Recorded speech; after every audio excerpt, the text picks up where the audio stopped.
Good afternoon / good morning. We are here from the Right Side Broadcasting Studios. This is the pre-show for the Sean Spicer press briefing live from the White House. We will bring you coverage of that at, well, it's 2 p.m. Eastern is when he's supposed to start, which is 35 minutes from now. And this is the pre-show. We cover all the press briefings from the White House. We always do a pre-show and a post-show. And happy to be here today. I am Steve Lookner.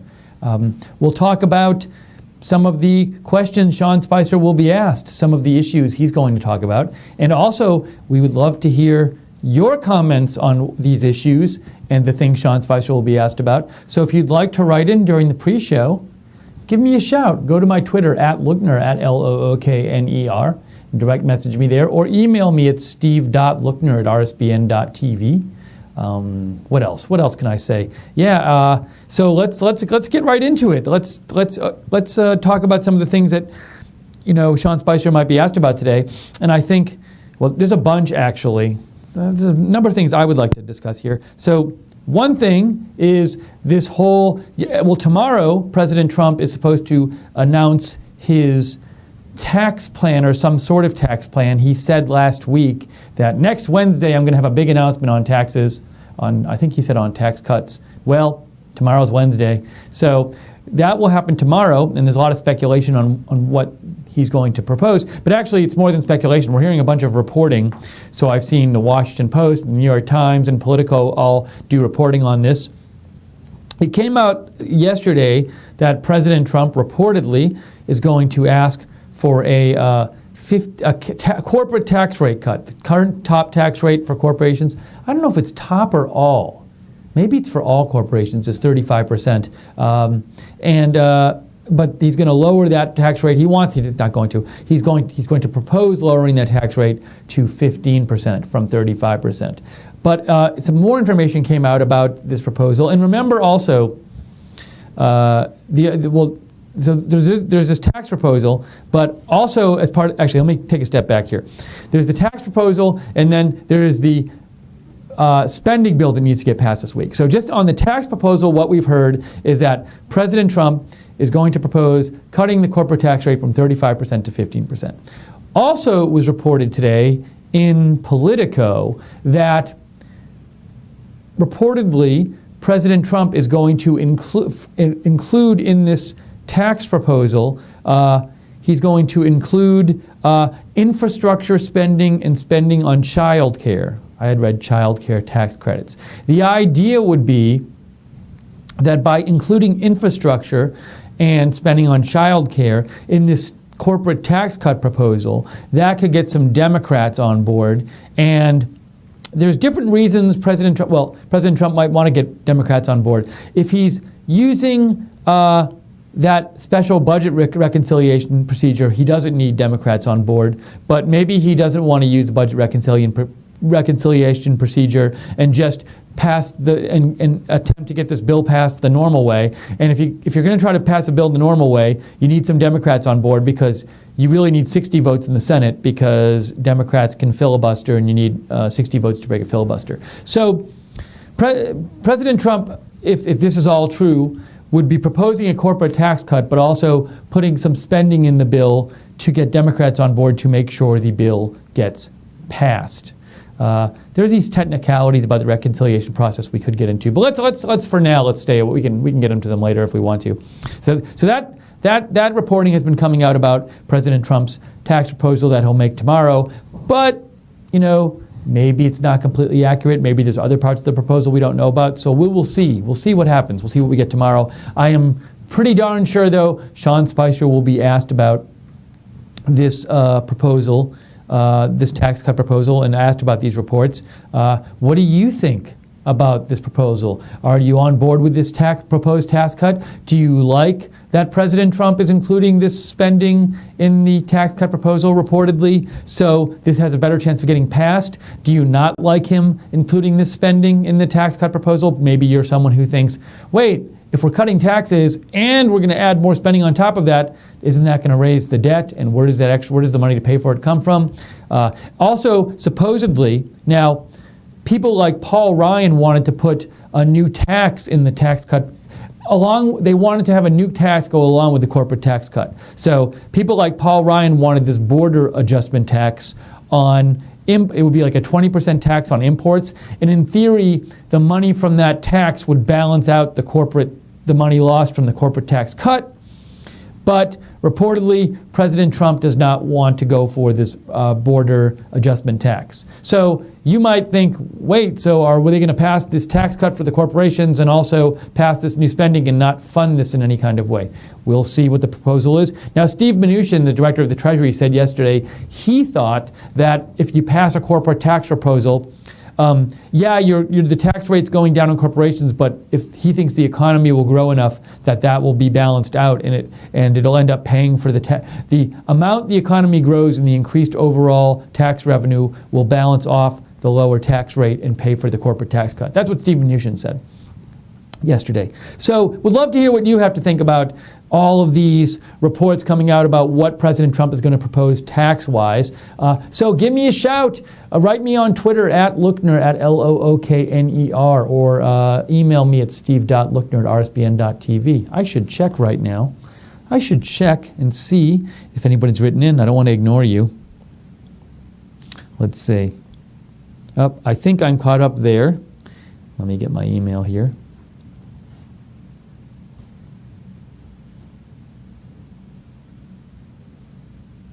Okay, so something else, another thing that Sean Spicer is going to be asked about today, and this is something that I'm sure a lot of President Trump supporters have strong opinions on, is, so President Trump, let's take a step back.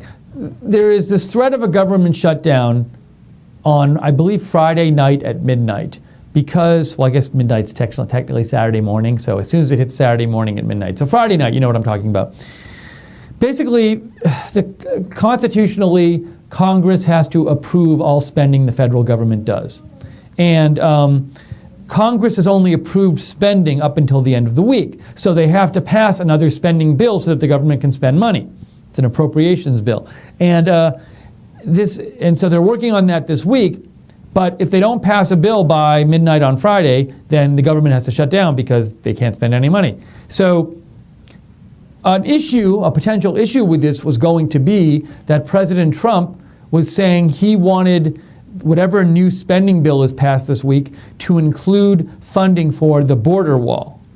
And it came out yesterday that President Trump is reportedly no longer insisting on that funding. So the Wall Street Journal reported that President Trump is no longer insisting that the spending bill for this week that's going to be passed has funding for the border wall in it. He is willing to hold off to get that funding for the border wall until later in the year. So that report came out. What do you think about this? Are you okay with President Trump saying, nope, we don't need the border wall funding now, we'll put it off till later, so he can avoid a government shutdown? Or do you think he should insist on it now? I'd like to know what you think. So write in, the information's on the screen, how to write to me. I don't know what you think about that. I've heard a couple people on Twitter. I had posted a tweet about this news story. A couple people on Twitter seemed upset about it. But, one person was like, he shouldn't do this. Another person was like,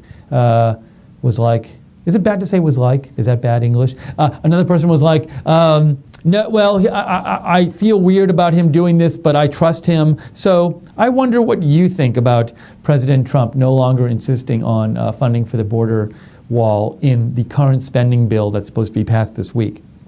So, if he does do that, that does make the prospect of a government shutdown less likely. We'll see what happens. We'll keep you informed. All right, so we have 25 minutes until Sean Spicer's press briefing. So we've talked about how we think Sean Spicer is going to be. Oh, well, actually, we got a question here. This is from Norian Sanderson. This is a really good question, actually. She says, what does a government shutdown mean? So I'm not an expert on this, Norian, but I had read that if the government shuts down, it doesn't completely shut down. Like certain federal functions are still carried out. Like, for example, like federal, like police forces would still operate. They wouldn't stop operating. So, for example, I'm guessing this, I don't know for a fact, but I'm guessing this is an example. the Capitol Police, the people, I believe the police at the Capitol building are federal, or parks. Well, I'm trying to think of what other, like the FBI is federal. So I would think that there are these kind of law enforcement things, and there's, and the military is federal. So what won't happen is, like, let's say there's some criminal running around that the FBI is supposed to pursue and get off the streets. If there's a government shutdown, I don't believe the FBI stops going after criminals that are active threats. And if the Capitol Police are indeed federal employees, it's not going to be like there's no more police at the Capitol building. So there are certain parts of the federal government that aren't stopped in a shutdown, but lots of other parts would be stopped in a shutdown. Now, I don't know if this would mean, like, would national parks close? Would the IRS stop processing taxes?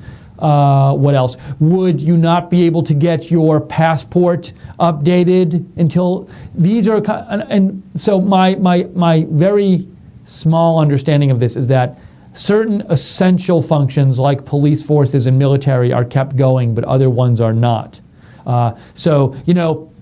I don't know how, would you not be able to get a welfare check? Would your unemployment insurance not come? I don't know exactly what department is what, but a lot of the federal departments would stop operating. See, that's a question, Noreen, that I need to look up during the break. So, I'll really quick though, see. I'm gonna Google this. What shuts down in a government shutdown? Let's see if there's a quick page I can find on this.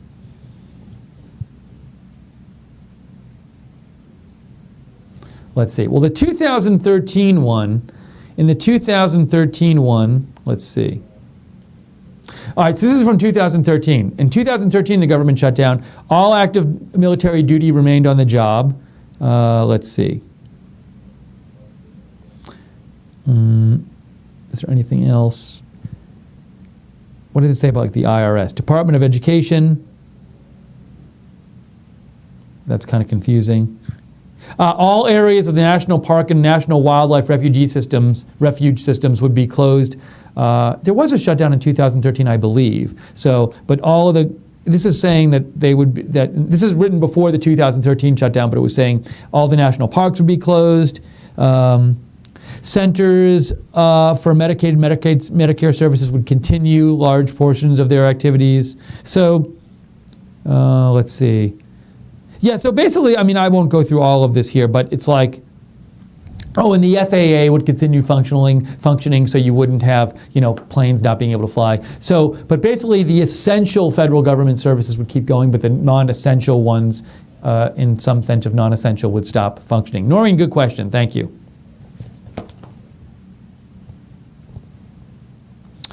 We have, this is from Jude Snyder. Jude Snyder writes, no delay, build wall. Let the Dems shut it down. Don't let them destroy you. Build the wall. We need the wall. No negotiations with evil. So Jude Snyder, she is not for President Trump saying, hey, we don't need the funding for the wall in this current spending bill. Let's put it off till later in the year. You are a no vote on that, Jude Snyder. Thank you for writing in.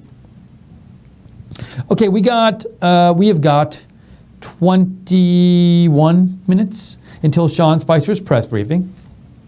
We are covering the briefing live. We do so for every briefing here at Right Side Broadcasting. We bring it to you live. We do a pre-show. We do a post-show. Who else does that? I don't think anyone else does that I'm aware of. So we enjoy bringing you this coverage. We think it's important, and we think it's a nice alternative to the mainstream media. And if you enjoy our coverage, we hope you consider donating to us, because we rely on your donations to stay on the air. Without your donations, we could not stay on the air. We are also we're going to be bringing you from Harrisburg, Pennsylvania, President Trump's rally on Saturday that he has scheduled there. Saturday night.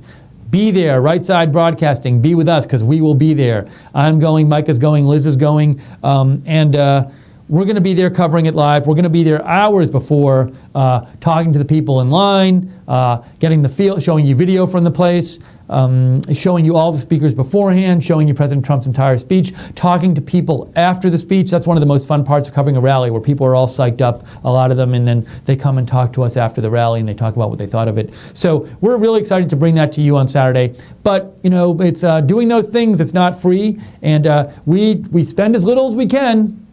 Like as I said yesterday, we're located in Auburn, Alabama. We are not flying to Harrisburg, Pennsylvania. We are driving there because we don't have a lot of money. We can't afford to fly there, so we're driving there. We're going to take a little road trip and drive to Harrisburg, Pennsylvania to cover this. So, we really we do our best to cover these events for you, but we certainly it takes all we have to stay on the air covering it, and a lot of what we have is your donations. So if you'd like to donate, you can go to rsbn.tv/donate. That's rsbn.tv/donate.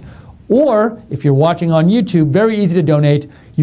There's a chat room next to the video of this broadcast. You can click on the $ at the bottom of the chat room. If you click on that $, it makes it easy for you to donate. And thank you to the moderators for moderating the chat today on YouTube, and the moderators at rsbn.tv. Appreciate you both moderating the chat room.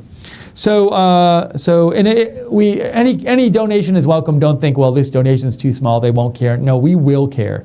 We value every single donation. It really helps. So thank you in advance, and thank you to everybody who's donated so far. Much appreciated. Let's see here. We have a couple more messages here. This is from Deplorable Incorporated.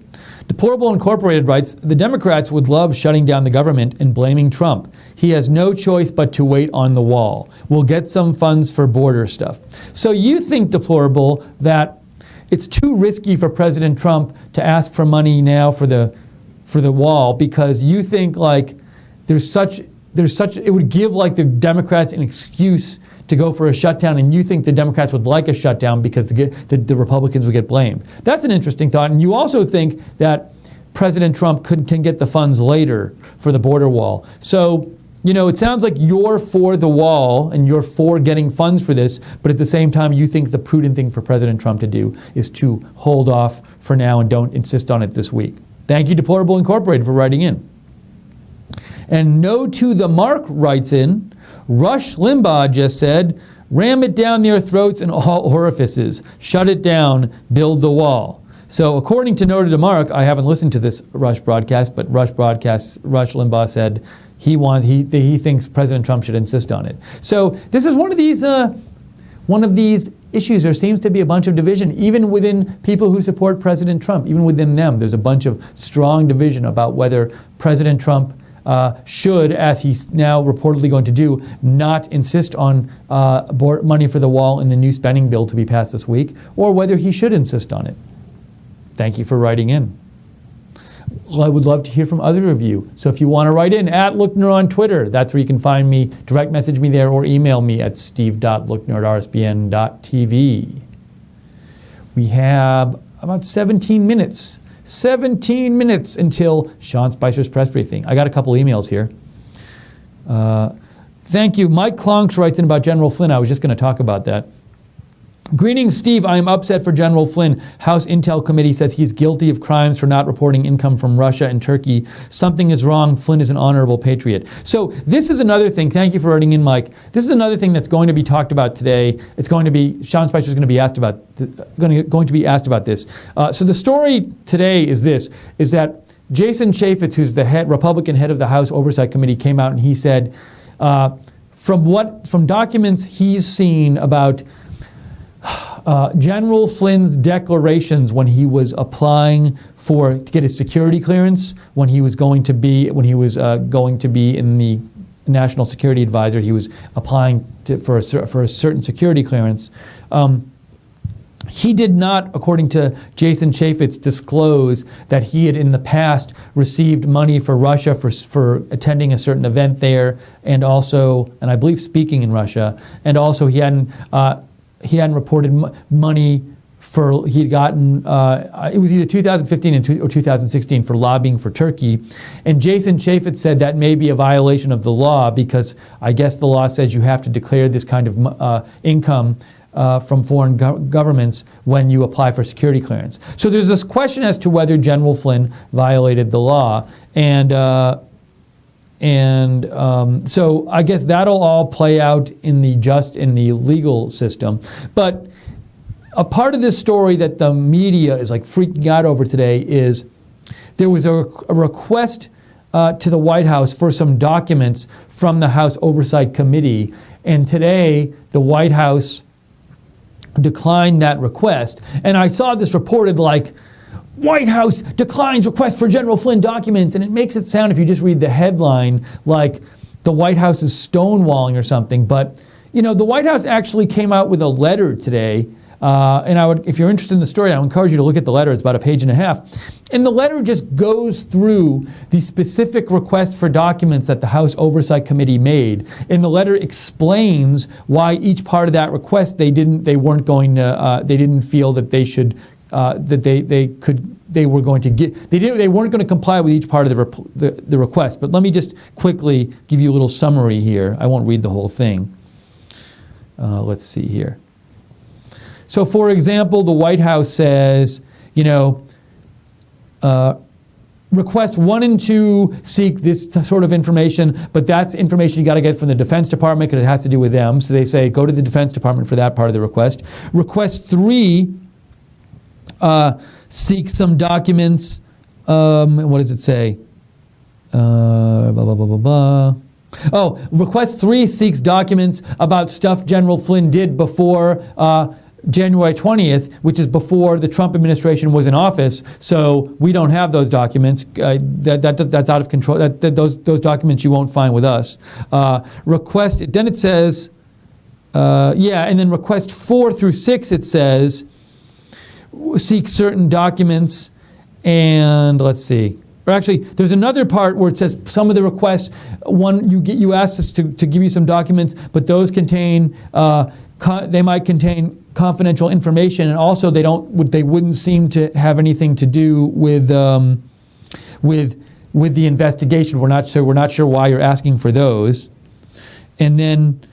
For other requests, it said you asked about for documents relating to certain activities he did, but about his efforts to seek permission or approval for these payments from foreign governments, from foreign sources. But that kind of activity would have been in 2015 and 2016, and we weren't in office then, so our White House can't give you that stuff. So.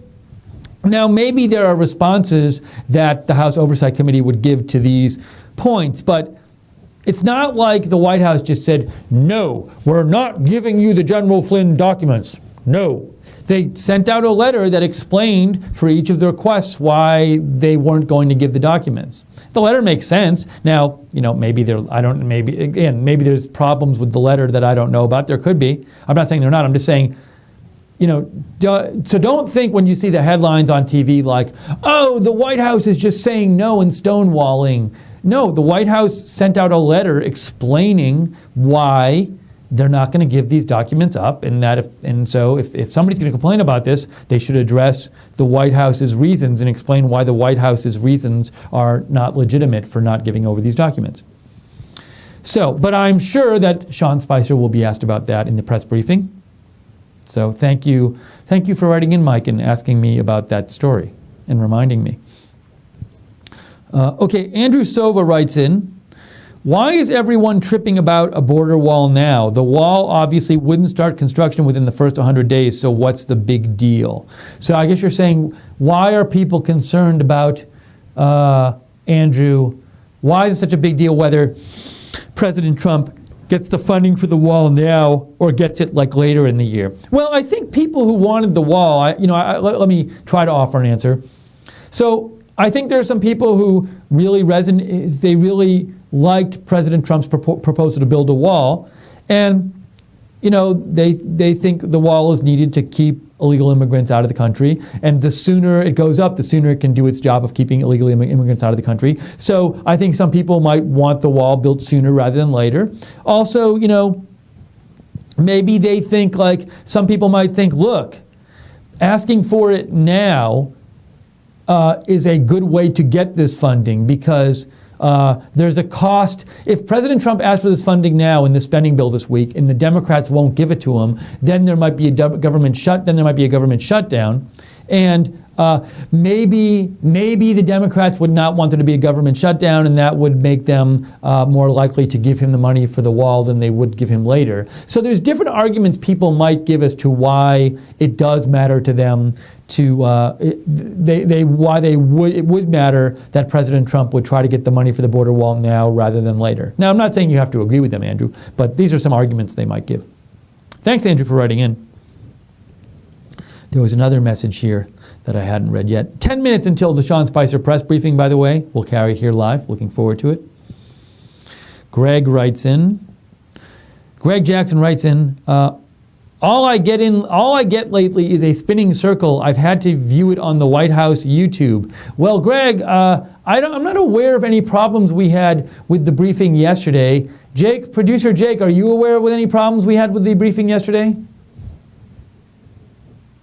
Jake is not either. So, sometimes there are little things that affect small numbers of users, or it could have to do with your computer, or we've had sometimes in the past where some people can't get the programming and some people can, but yesterday I know it was clear. So I would say it might be on your end, Greg, because the last couple days things should have been fine here. We had some issues this morning unfortunately, with President Trump's speech at the U.S. Holocaust Memorial Museum. We have been spending the last hour or so diagnosing that. We think we have it fixed, so our apologies about that. We think it was a server-related issue. We have here, the Mid-American writes, we voted for a wall. If he doesn't force this through, he will lose his party seats in 2018 and risk re-election in 2020. So Mid-American, I do think you make a good point here that's worth paying attention to, which is there are a number of people who voted for President Trump really supported this wall proposal, and that was a big proposal. And I do think for President Trump, I understand the risk of asking for the money for the wall this week because that does risk a government shutdown. However, I do think with President Trump there's also a risk if he seems like he's abandoning the wall and he seems like he doesn't care about it that much and he's just like, oh, we'll just wait till later. That in itself perhaps risks alienating some of his supporters who might say, wait a second, this is not the person I voted for, like you're saying, Mid-American. So it's a delicate situation. It's a delicate situation here, and it requires some subtle handling from President Trump. How can he get enough Democrat support to get some of his legislation passed, while at the same time staying true to his own supporters and his own base and not abandoning things that they wanted to see? So this will be very interesting to see how it plays out. But I do know when I read this story last night that President Trump was going to maybe not ask for the border wall money this week like he said he was going to, my first thought when I read that was like, whoa, that's going to get a lot of his base mad, isn't it? Quite mad? Now, maybe I'm wrong. And we've heard both. We've heard some people who are upset. And we've heard some people say, well, I'm not happy about this, but I trust President Trump. So, don't know. But thank you, Mid-American, for writing in and sharing your view. Let's see here. We have 7 minutes until the press briefing. There are some other things I think Sean Spicer is going to be asked about, so I want to talk about those. I will say, though, when I see the stuff about General Flynn today, it's just like the General Flynn story right now is, to me, is just one of these stories where it's like it gives media an excuse to talk about some story that they think makes Trump look bad. So they talk about it way more than is warranted. So let's say General Flynn did break the law and didn't disclose his payments from Russia and Turkey like he was supposed to. So fine, maybe he'll get prosecuted. President Trump already let him go. So, to freak out over this General Flynn story like the news has been freaking out today, definitely MSNBC and CNN have, this, like, he may have committed a crime. It's like, yep, but he's not even in the administration anymore. So fine, you can say something about it, but to do it like minute after minute of breaking news coverage on this, it's just, again, to me, it's them looking for ways to report stories that are negative about him. And I will say this, I had CNN on this morning while I was doing a bunch of work, and I kept looking at it. And I gotta say, this morning, CNN felt to me like the liberal version of Fox News. Like it was one report, one anti-Trump report after another. I tweeted about a report about the State Department posting that story about the Mar-a-Lago, which got taken down. But that was supposedly a report by a reporter of theirs. But basically, she was talking as if it was an editorial. I mean, it sounded like an editorial, an anti-Trump editorial. And she was just making these editorializing statements rather than statements of fact a lot of the time, but it wasn't presented as stuff as such. And then they freaked out over this Ivanka Trump story about which wasn't nearly as big a story as they were making it. So yeah, I mean, I think that this thing has happened at CNN like happened at the New York Times, which is just from the top, it's coming down. Our readers and viewers like anti-Trump stuff, so let's have lots of it. I mean, it clearly happens at the Washington Post, and I just think it's coming from the top because it's too coincidental that it's like you see such to me, like slanted programming, but I'm not, CNN can be slanted, but this morning to me, I really noticed it because it was like one thing after the other and just bad. Okay, we have another message here from Christine. Let's see. Oh, this is from Christine Bestien. Hi, Christine. Christine says, I would have preferred to call in. Oh, well, we weren't taking calls in the morning. We're going to take calls, I think, in the post show. So, Christine, maybe you can call in then. She says, the only effect I witnessed as the result of the 2013 shutdown, they did it Memorial Day weekend, the kickoff of the tourist season, they shut down the national parks. But the damage was not to the government. All the mom and pop stores, tourist attractions, tourist hotels, gas stations, etc. were all denied income on the opening weekend of the tourist season. Main Street USA was shut down, not the government. So Christine makes a good point, which is that if there is a government shutdown, it can have these, residual effects. And Christine makes the point about, if you close these national parks, for example, there's lots of ordinary Americans who don't work at the park but have related businesses and they're affected. And also, people who might have planned a trip. Maybe a family spent money on plane tickets to go visit National Park X or National Monument Y, and then they can't go see things. Would some of the stuff in DC be closed? I don't know, but it certainly affects people negatively. So I think we can all hope that the government doesn't shut down. Okay, so about 2-3 minutes until the scheduled start time of the Spicer Briefing. Jake, who's producing today, thank you, Jake, will shout in my ear when the briefing is coming on, and we'll cover it for you. We have from Gab.ai Marion Talley. She writes in, outstanding idea, also might shorten the line at the wire transfer kiosk places across the country. Now hold on a second. This is responding to what MidAmerican said. So MidAmerican said, wall funding, tax all wire transfers from U.S. to Mexico, Central, South America, 10%. Then they really do pay for it. Interesting proposal from MidAmerican. And then Gab.ai Marion Talley said, outstanding idea, also might shorten the line at the wire transfer kiosk places across the country. And then she has like a wink emoji and a smile emoji. So thank you, MidAmerican, for your proposal. That does raise the issue,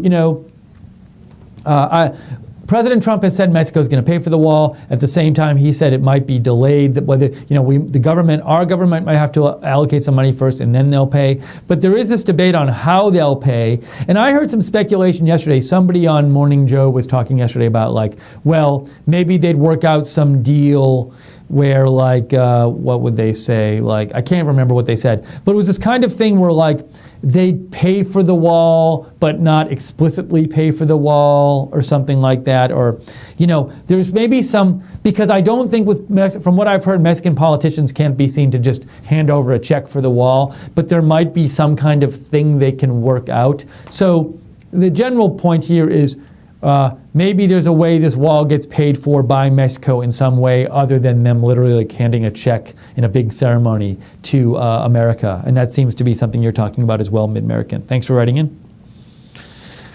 We have Old Guy 1947 writes in, make them vote on the wall to see who is for and against it. So you want a vote on the wall itself, or maybe old guy 1947, you just want funding for the wall to be included in the spending bill so that they have to vote on it and so we can see who is for it and against it. Thanks, old guy 1947, for writing in.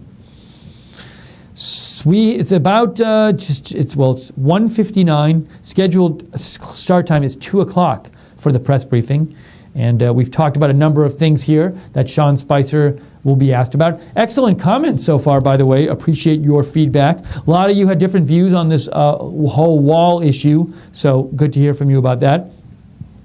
Feel free to write me if you want to get a last comment in before the Spicer briefing. Direct message me on Twitter at Lookner, or email me at steve.lookner@rsbn.tv. Also, we will be here for the post show. Stick around after the briefing. We'll come back. We'll read more of your comments. We'll take some calls if you want to call in.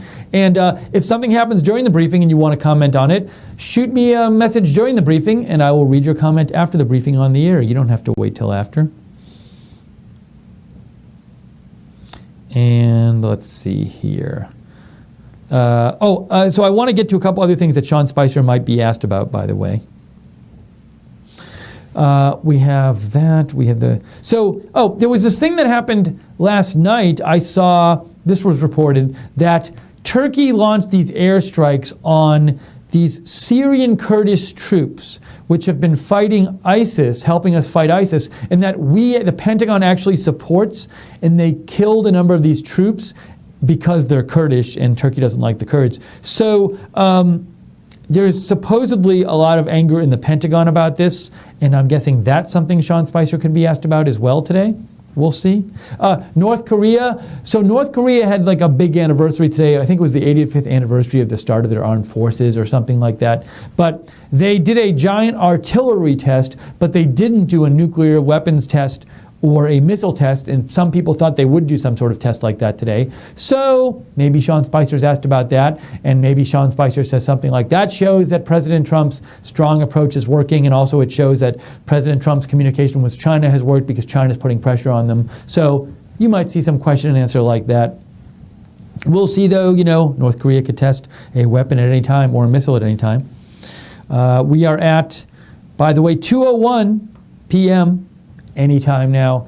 Sean Spicer. We will go to Sean Spicer live for the press briefing. So, another thing Sean Spicer might be asked about is Rick Perry, Secretary of Energy, this morning said that he's going to recommend President Trump renegotiate the Paris Climate Change Treaty, not pull out of it, but renegotiate it.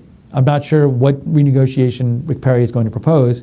So you could take that two ways. You could say, it shows that Rick Perry... You could take this as a sign that President Trump isn't going to be supportive of the Paris Climate Treaty because he's going to maybe want to renegotiate, and that's what Rick Perry's going to recommend. Or you could see it as like, President Trump is maybe going to be on board with the Paris Climate Treaty because Rick Perry could have said he was going to recommend that President Trump pull out of the treaty. So that this treaty is the big treaty in 2015 where a lot of countries, I think 180-something countries, got together and said we're going to all work toward reducing greenhouse gases and keeping the temperature in the world from the Earth from going up too much. And there's this question about whether President Trump will want to pull out of the treaty or not. But, if you look at one thing people who don't want to pull out of the treaty could take as a positive from Rick Perry's remark is that he didn't say he's going to recommend that we pull out of the treaty. So that's another thing Sean Spicer definitely could be asked about today. All right, so we're now time check, 2:03. Sometimes the briefings start a little late, and we will keep going here until the briefing starts.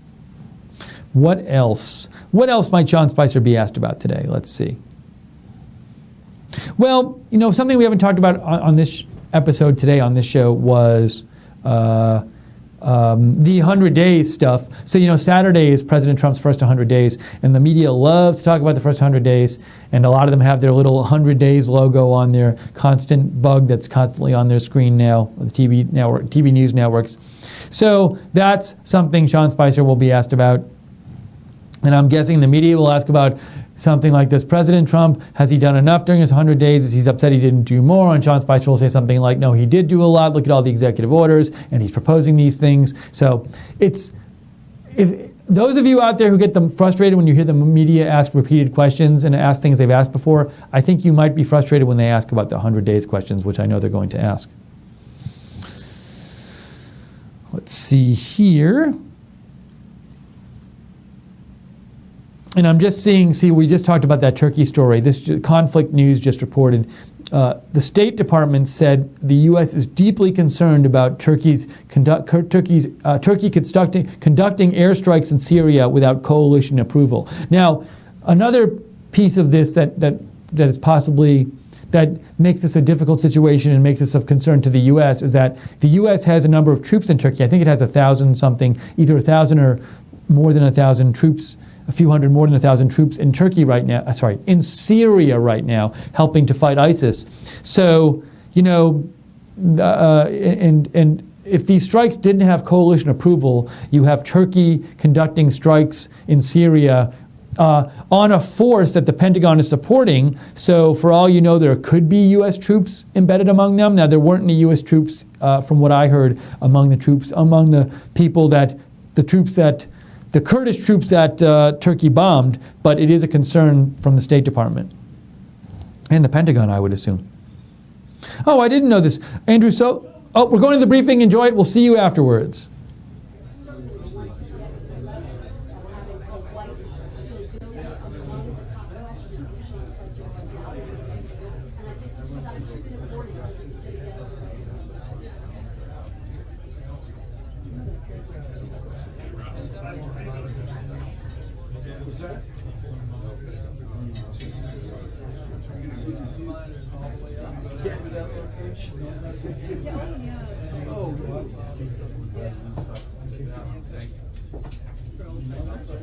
Were you aware of it?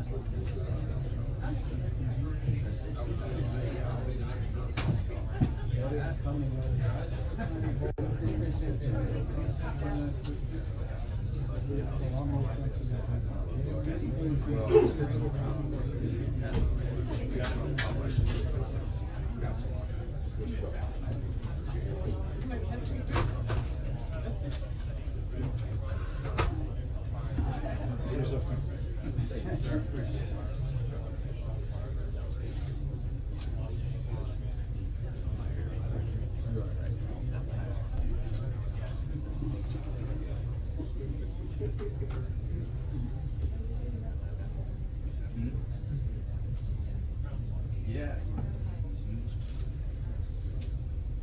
3 minutes.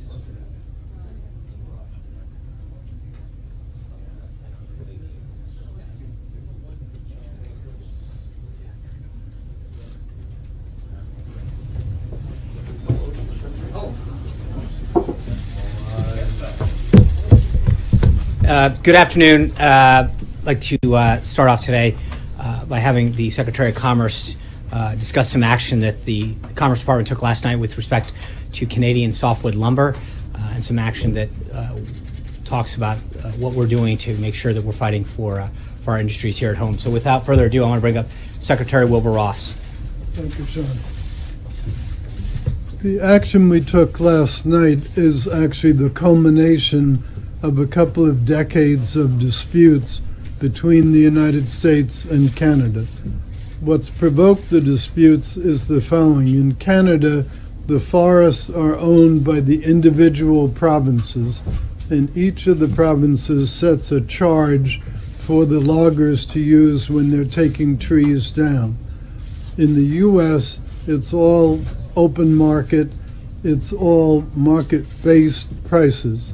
So the provinces subsidize the cutting down of lumber, this technical term being stumpage, and then that lets them charge a subsidized low price when the product hits the U.S. border.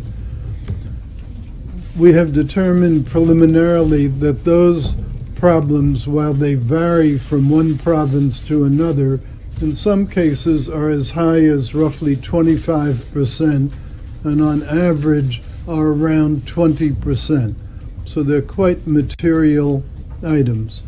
So what we did, the preliminary decision that was put out yesterday imposes those countervailing duties on softwood lumber from Canada. Those duties will be collected starting today, and they will be collected on a retroactive basis going back 90 days, because it was 90 days ago that the Canadians were put on notice about this being an inappropriate process. What it amounts to is the following.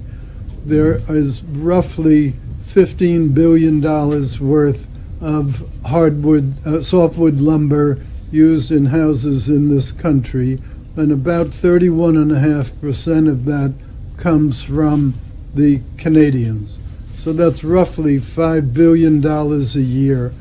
20% tariff on that is essentially $1 billion a year.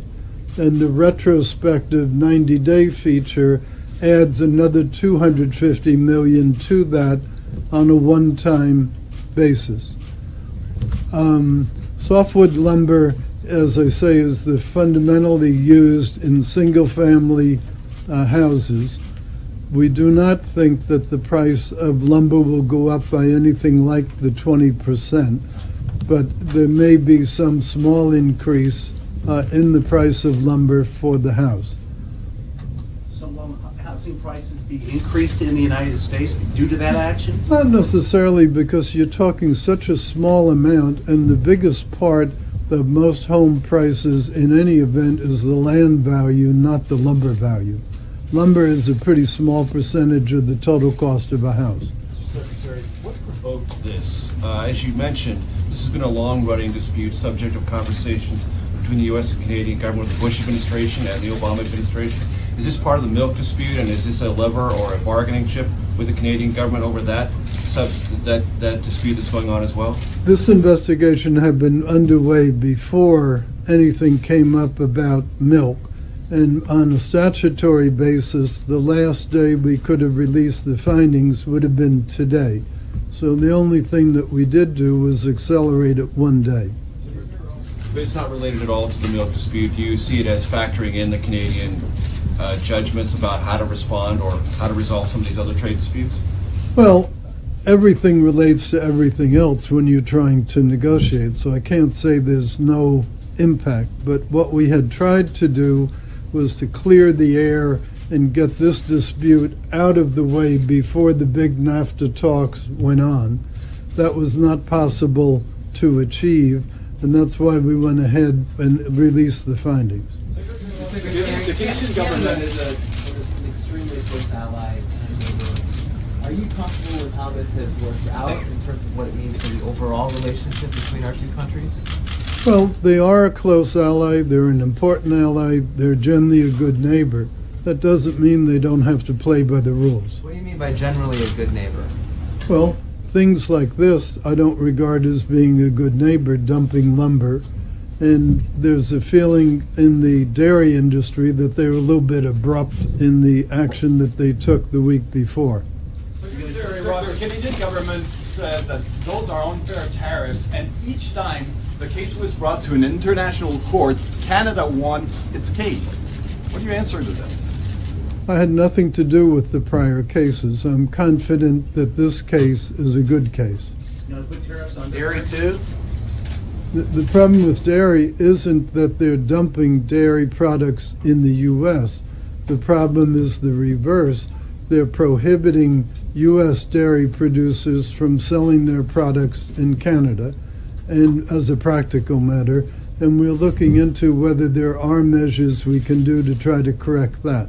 Mr. Secretary, have you heard from anybody in the Canadian government, or has the Prime Minister reached out to President Trump to try to convince you to change your policy or change the approach or work with you in any way? Well, I haven't heard of anybody trying to ask us to change the approach. You've seen the public statements that the Canadians put out. As far as I know, that is their position. Mr. Secretary, I'm curious whether this softwood lumber dispute or the milk dispute points to the need to revisit, to renegotiate NAFTA sooner rather than later. Well, I think it does, because think about it, if NAFTA were functioning properly, you wouldn't be having these kinds of very prickly, very unfortunate developments back to back. So in that sense, it shows that NAFTA has not worked as well as it should. Milk's not covered by it. This particular milk dispute is not covered by That's that. one of the problems. Mr. Secretary, In other words. why not try to resolve this in a not-so-public fashion? You're coming out into the briefing room, you're obviously trying to flex the muscles of this administration. What would you say to the layman out there who says, why is President Trump messing with the Canadians now?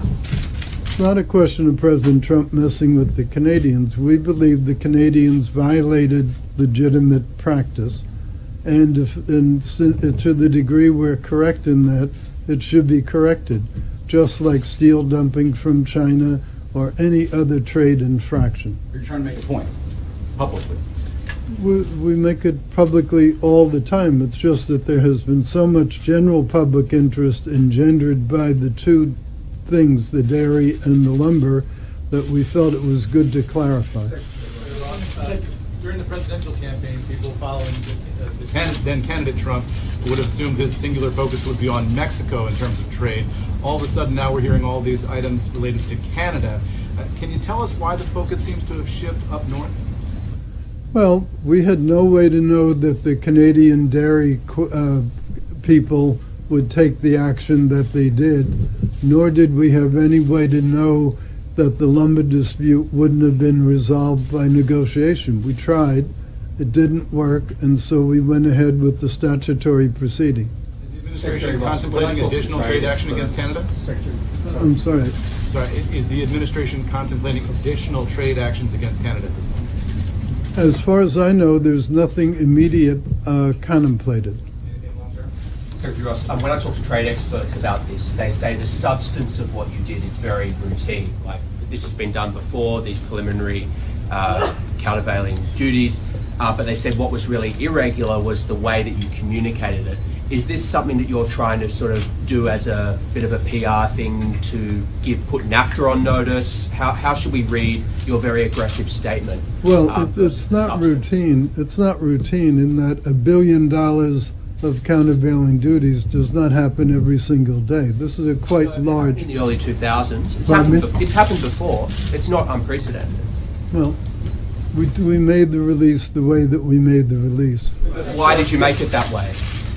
It seemed appropriate under the circumstances. Yes. Mr. Secretary, thank you, sir.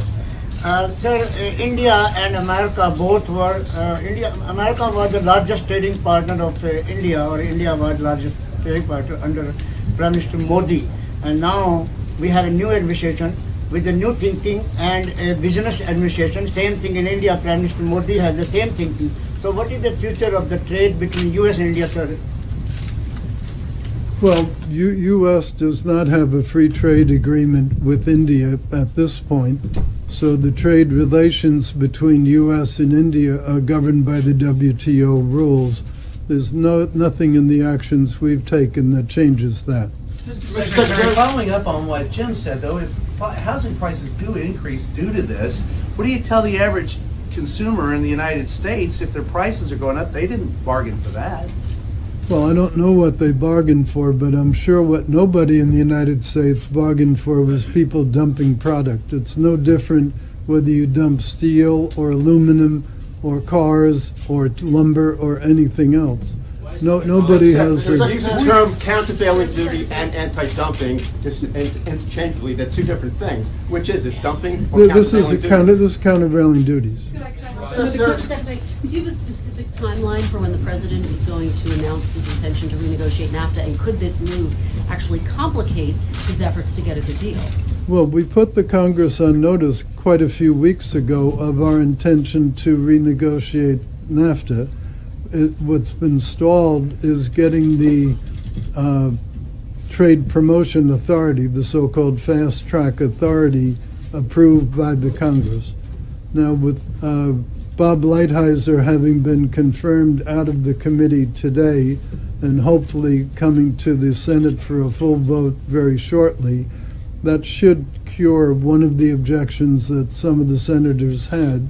Namely, they were concerned about formally reopening NAFTA in the absence of the U.S. trade rep being confirmed. Now, the catch-22 to that was they were also slow-walking the confirmation, so it was a little bit of a circular thing. But in any event, that appears to be in the process of being corrected. But could this move complicate your efforts to get a good deal? Everything affects everything else, but this trade issue over lumber, as has been pointed out, is not a brand-new issue. It's been around for quite a while. Mr. Secretary, the meeting, the next upcoming meeting of the G7 is about a month away, and the U.S. is in the middle of negotiations with, or talks with China about how to address North Korea. Are you comfortable that the North Korea calculus has not hamstrung your ability to be as direct with China on matters like this? And is the action with Canada meant also to signal to our other Western economic allies and partners that if they mess with the U.S., they could face something like this? Well, as to Canada, as you know, at the Mar-a-Lago meetings, we agreed on a kind of 100-day program, and we're going back and forth with the Chinese over that 100-day program.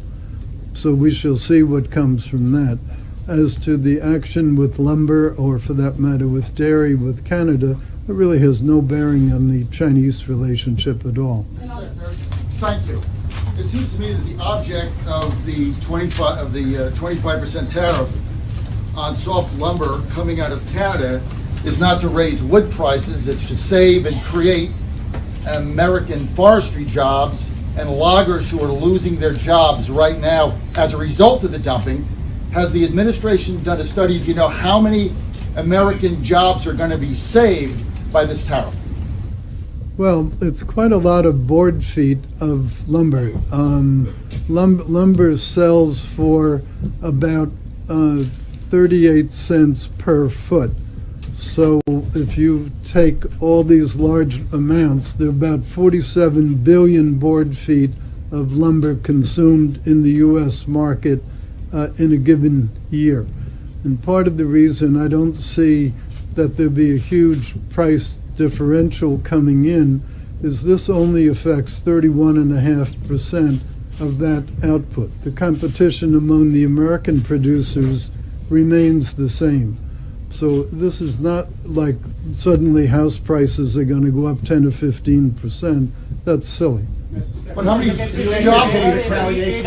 How many jobs will be created? Pardon me? How many new jobs will be created or jobs will be saved as a result of stopping the dumping? Well, That's the nature of my I don't question. have an exact total, but I can tell you it's in quite a few states along the northern perimeter, going all the way down into Louisiana.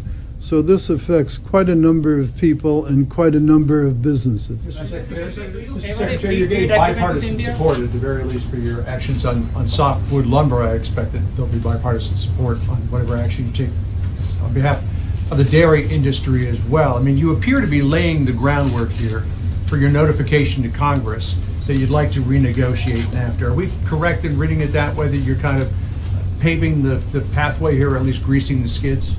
Well, the president announced a couple of months ago that he wanted to renegotiate NAFTA, and as I say, it's been stalled in the Congress because to do it effectively, you really need to use the Trade Promotion Authority. I think you're aware of the benefit that gives, which is when it comes to the floor for vote, it's an up or down vote. They can't amend the deal. So it makes it much more probable of getting a deal approved. That's the practical significance of it. So these very public actions that you're taking and being here in the briefing, is that sort of paving the way for promoting that authority?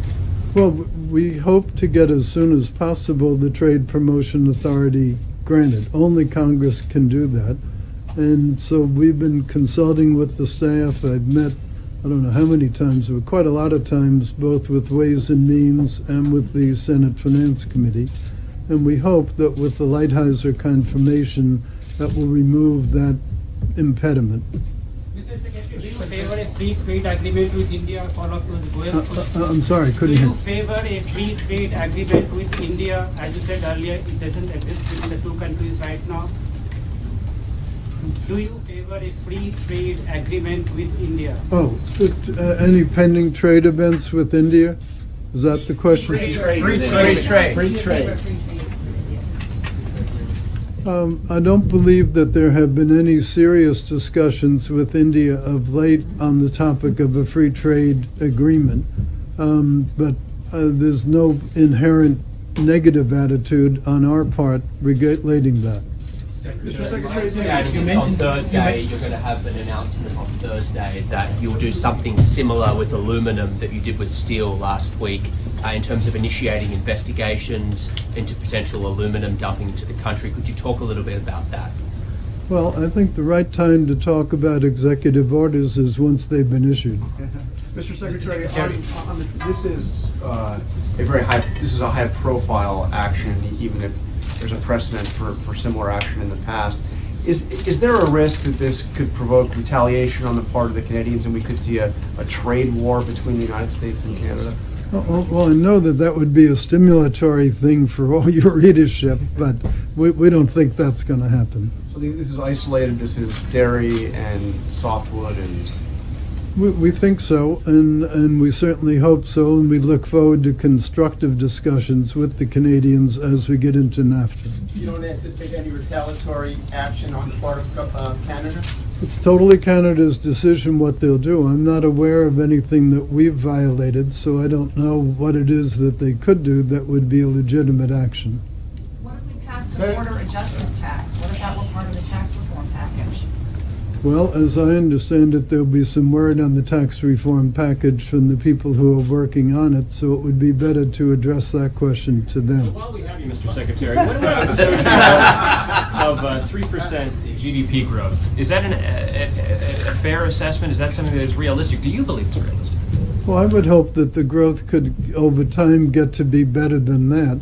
President Obama is the only president in many that didn't have at least 1 year of 3% growth. And with all the initiatives that we're doing, the regulatory reform, the trade reform, the tax reform, hopefully, and unleashing energy, there's no reason we shouldn't be able at least to hit that, if not beat it. Mr. Secretary, you mentioned cars. Who is dumping cars to the United States? Which No, I just use that as a figure of speech. Secretary, who is dumping cars to the United States? I said it was a figure of speech. Mr. Secretary, what happened between the press conference with Prime Minister Trudeau and the President said he would only be tweaking the relationship and this decision on softwood lumber? What changed? Well, first of all, this was not a presidential decision to do the softwood lumber. This was a decision that arose from a trade case that was underway. So it was a normal decision. So I don't think it has anything to do with the personal relationship between Mr. Trudeau and the president. Mr. Secretary, finally, if you or the president have any faith and trust in WTO? Well, WTO is a whole different subject matter. We do have some questions and some concerns about it. There will be a WTO meeting coming up in the next several weeks, and what will come out of that will come out of that. Mr. Secretary, thank you. In your view, should the U.S. stay in the Paris Climate Agreement or withdraw from it? Well, now you're really getting outside my area. You're a participant in those discussions, if I'm not wrong. It's really outside my area. I'm having enough difficulty dealing with the trade issues rather than poaching on other people's territory. Yes, ma'am. Are you concerned about the renegotiations of FTA with South Korea? Well, the 5th anniversary of the South Korean arrangement, the so-called KORUS, comes up, I believe, on May 4th or May 5th, something like that. So that would be a logical time to think through whether there was something to be done or not. Do you think softwood lumber might get Michael Flynn's name off the front pages? Is Michael Flynn now a trade issue? I wasn't aware that he was. Thank you, Mr. Secretary. Mr. Secretary, here's one more way out of the box for you. Oh, well, thank you for If in that. fact the next president is elected is Marine Le Pen in France, who is not at all for the continuing the EU, how would that affect the relationship with France and the EU? That's such a hypothetical question that I find it very she or difficult Monsieur to answer. Well, I think let's wait for the French runoff election. Let's see who's elected. Let's see what actions they take, and then we'll be in a position to make a reasoned response to the question. Thank you, sir. Come anytime. You're always welcome. Come anytime. That doesn't make me feel too good. They said, come back anytime. You're always welcome. He is always welcome. I'm glad you're out of questions because I'm out of answers. Now the secretary is exhausted, you all. So up on the screens, I know we had a little bit of discussion about this yesterday.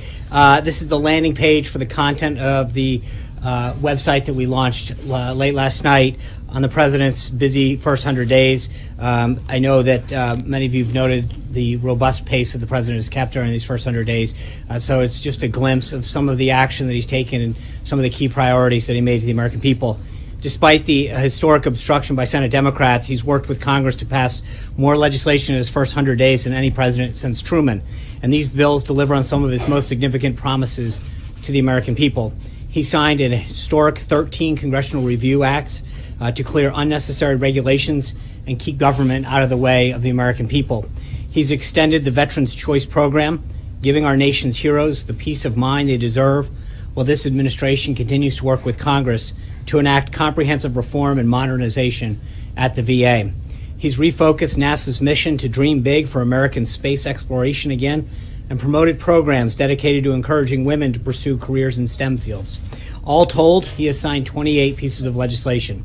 And it's not just through legislation that the president has made serious progress on his top priorities. The president promised to enforce our nation's borders.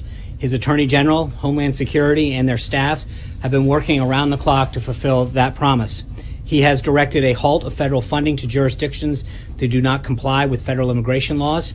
He has ordered the hiring of 10,000 immigration and customs enforcement officers and agents and 5,000 custom and border patrol agents. And it's working. Illegal alien border crossings have plummeted more than 61% since January of this year. The world is responding to the leadership that the president is bringing to Washington. In all, during his first 100 days, the president has made 68 calls with 38 different world leaders and hosted a total of 16 bilateral meetings.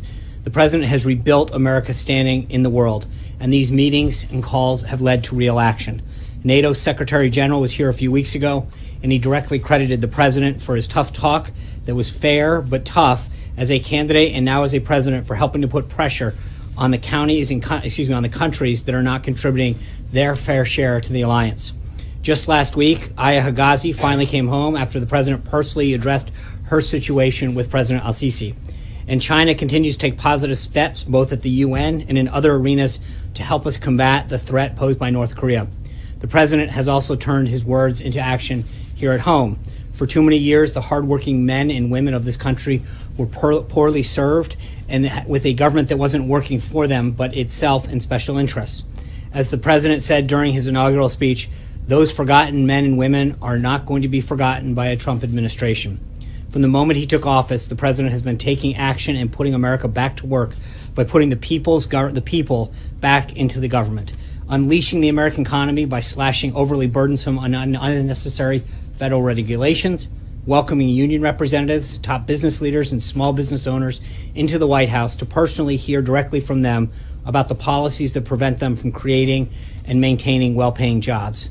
He's reinvigorating our domestic energy sector, reviving private infrastructure investment that helps us become more energy independent. And today, he's signing an executive order setting up a task force that will produce a 180-day review of the regulations, policy, and legislation that unnecessarily hinders economic growth in the agriculture sector. That task force will be led by our newly sworn-in Secretary of Agriculture, former Governor Sonny Perdue. Secretary Perdue, who was sworn in earlier this morning, along with many other cabinet members, will be traveling outside Washington this entire week to share these tremendous achievements with the American people. Small Business Administrator Linda McMahon is in Orlando for multiple events, including a roundtable with Hispanic small business owners. Tomorrow, Secretary Carson will be in Columbus, Ohio for the 4th stop of his listening tour, where he'll speak to the Ohio Housing Council and meet with local leaders and residents of public housing developments. And Secretary Perdue is getting right to work, traveling to Kansas City, Missouri, Thursday and Friday to visit agricultural facilities and meet with Governor Greitens. The President and his extraordinary qualified cabinet have made incredible progress in just these first 100 days. But this is just the beginning. We look forward to even more prosperity as consumer and CEO confidence continues to rise in the wake of these pro-growth policies. An even safer world from destroying ISIS and other forms of radical Islamic terrorism that threaten our entire globe to keeping our smallest communities safe for American families.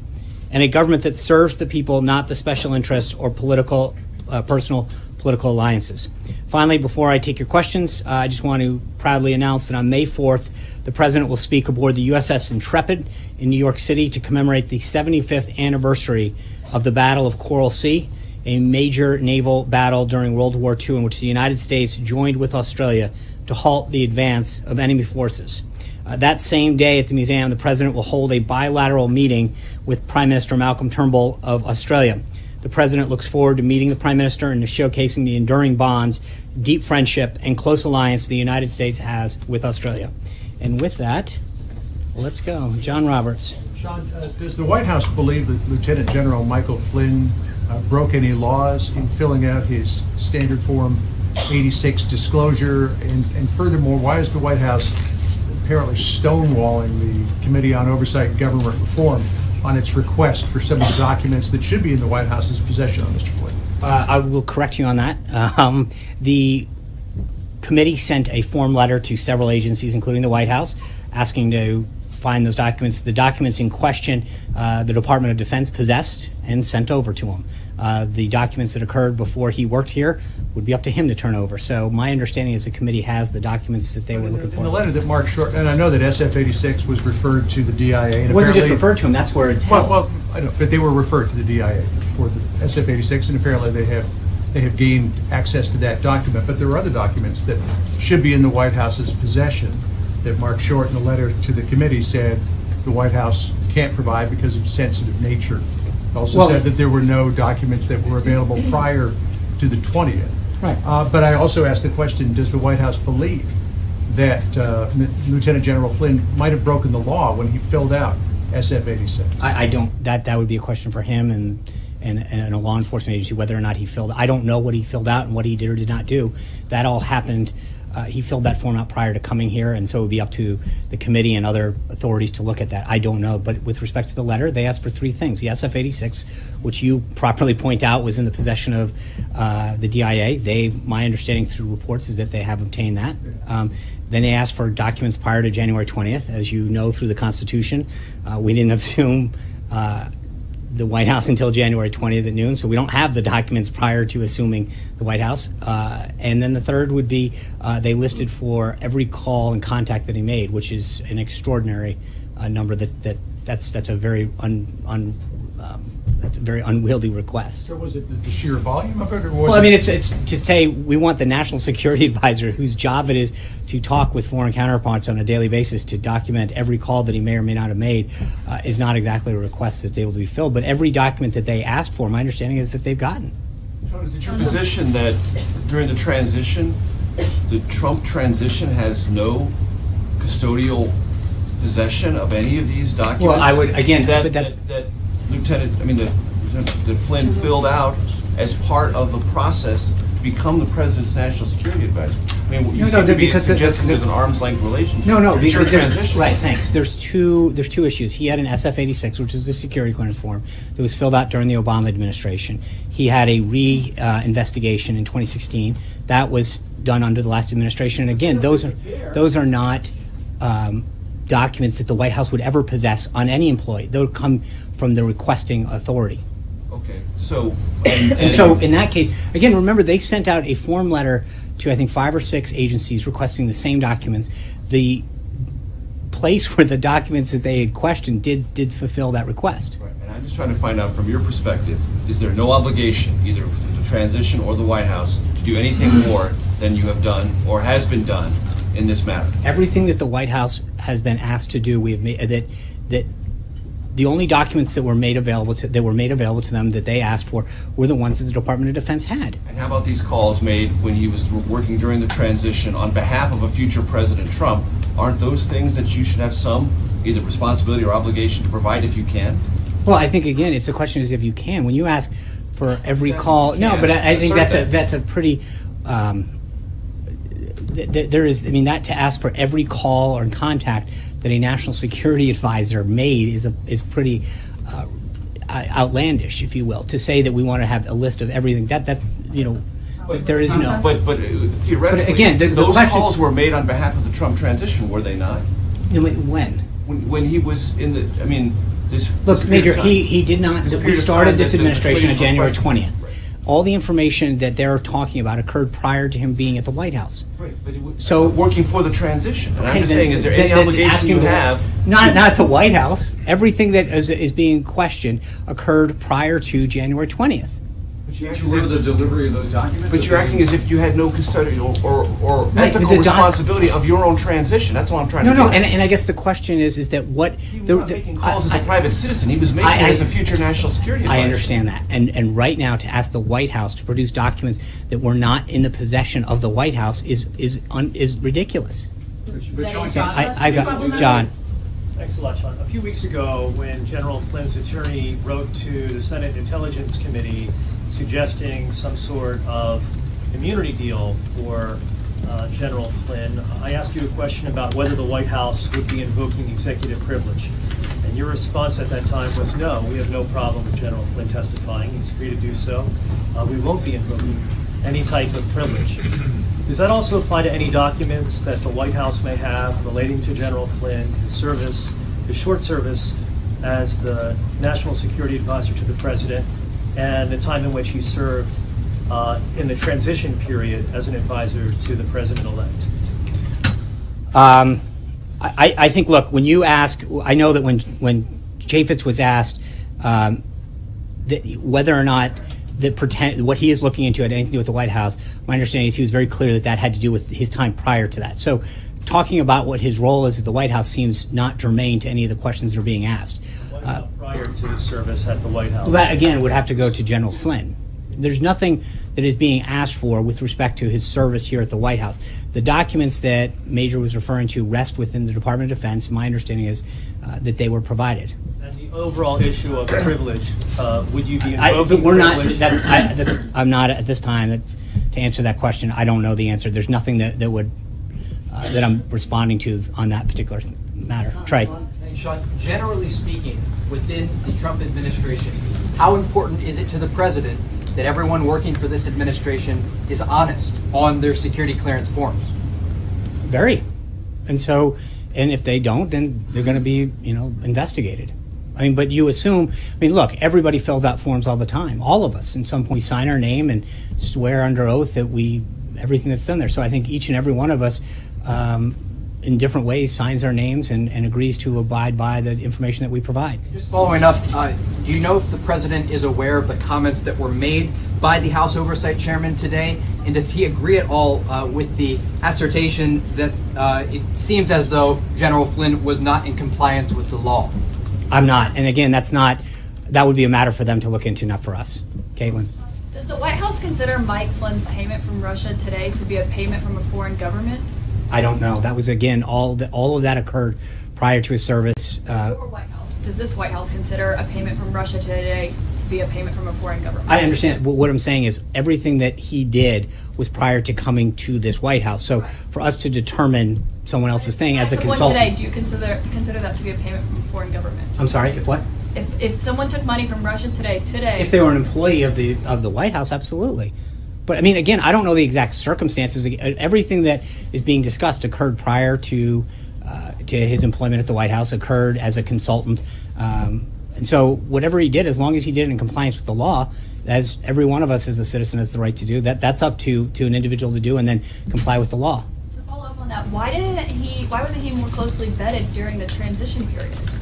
Well, again, you fill out forms, and I feel like the White House and the Trump transition team should have known about this before they were having him come to the White House. Well, again, you fill out the forms, you do an investigation, you do a background check. Every employee gets that background check done, and they have a security clearance, and they fill it out, and that's how everyone operates under the same guise. I have two questions, but I want to follow up on that. So you're saying that it's a problem with the process of vetting, the vetting process, and not No, that I'm just saying your- that, I'm not saying it's a process with the vetting. I'm saying that every single person who comes to work in here at a certain level is required to fill out the same form, an SF-86, and that background check is adjudicated. You rely on that person when they sign their name, and then investigators to pick it up. But there's always going to be in the case of people who had a prior clearance, that between the time that they filled it out and had it adjudicated, they could have engaged in something, and whether or not they updated that or not is always the onus is on the individual. I do want to ask you really quickly about the wall. Yesterday, President Trump reportedly said that he's going to delay pushing the wall through. Yeah, he did on the not. Hill. And so can you just clarify Yeah. what the status of that is? Yeah. Happening when?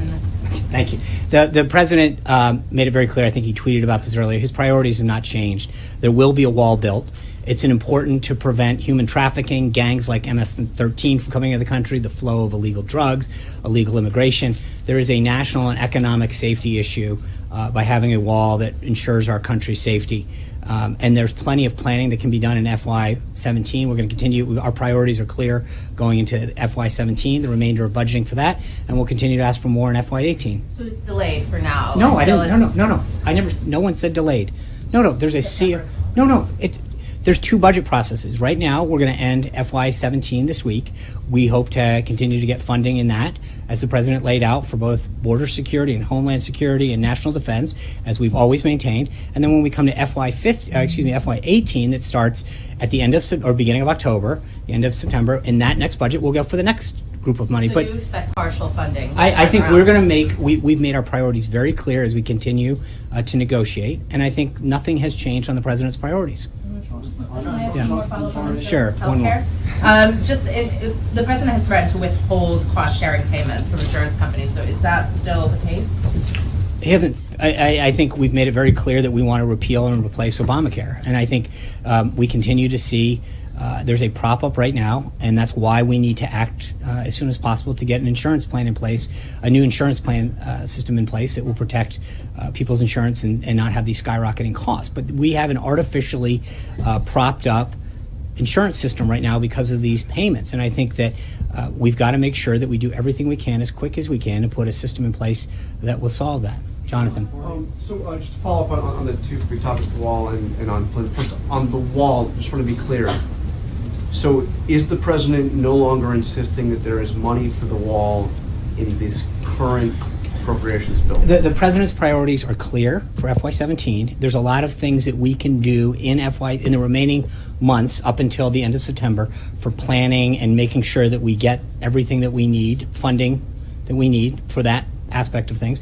And then as we go into FY18, we'll continue to ask for more. I don't think anything's changed. So the president is not insisting that he has money for actual construction of the wall? Look, I'm not going to get, we're still in discussions with the House and Senate leadership, but I think the president's been very clear that he wants a wall. He wants it done as soon as we can do it. There are things that we need to do to protect our country, like human trafficking, the flow of illegal drugs and gangs, that are going to make sure that while we've achieved a significant drop in illegal alien border crossing, down 61% since January, that this is something that's in our country's long-term national security interest. The actual construction can wait until the fall? No, it's not a question of wait until the fall. I think there's a lot of things that have to happen. It's like any construction. Before you can start construction. Well, you've got to start doing some planning and things, and so we will take the first steps now, and then we will continue to seek funding through the FY18 and further budget to make sure that the actual, it is completed. And on Michael Flynn, does the president feel that he was misled by General Flynn? I think the president made a decision a while ago because General Flynn was not straight with the vice president at the time and let him go. I think he stands by that decision, and it's up to others to review all this information that's coming out. But does he now feel that he also wasn't straight with him? I don't know. during A lot of the transition? facts are still coming out, Jonathan. So I know the president made a decision a couple months ago. It was the right decision, and we've moved on, and we've continued to stay focused on. At the time he made that decision, he said that Flynn was the victim of a media witch hunt. and said he was a good man that had been a victim of this So witch hunt. let's Does he still feel I that, think or all the is that- facts are still coming out on that. Let's see where they come. I think he made a decision a few months ago. He stands by that decision. John. Thank you, Sean. 2 questions. Last night, the president said, and some have reported it, some pretty sensational charges about the Iran treaty. We know he's called it the worst agreement in history and the worst he ever saw himself. But he also said that at the time of the treaty, the government in Iran was on the verge of collapsing. And that is something I don't believe that has ever been reported before. He also said that the unfrozen assets, the billions, they're not used to fund terrorists, but they were in Swiss bank accounts. Is this based on intelligence reports he's received or other information? I'm not going to get into what the president knows, but there's a reason that we are undergoing an interagency process right now to look at the deal. Yeah, Jessica. I had a second question. I'm sure. Okay.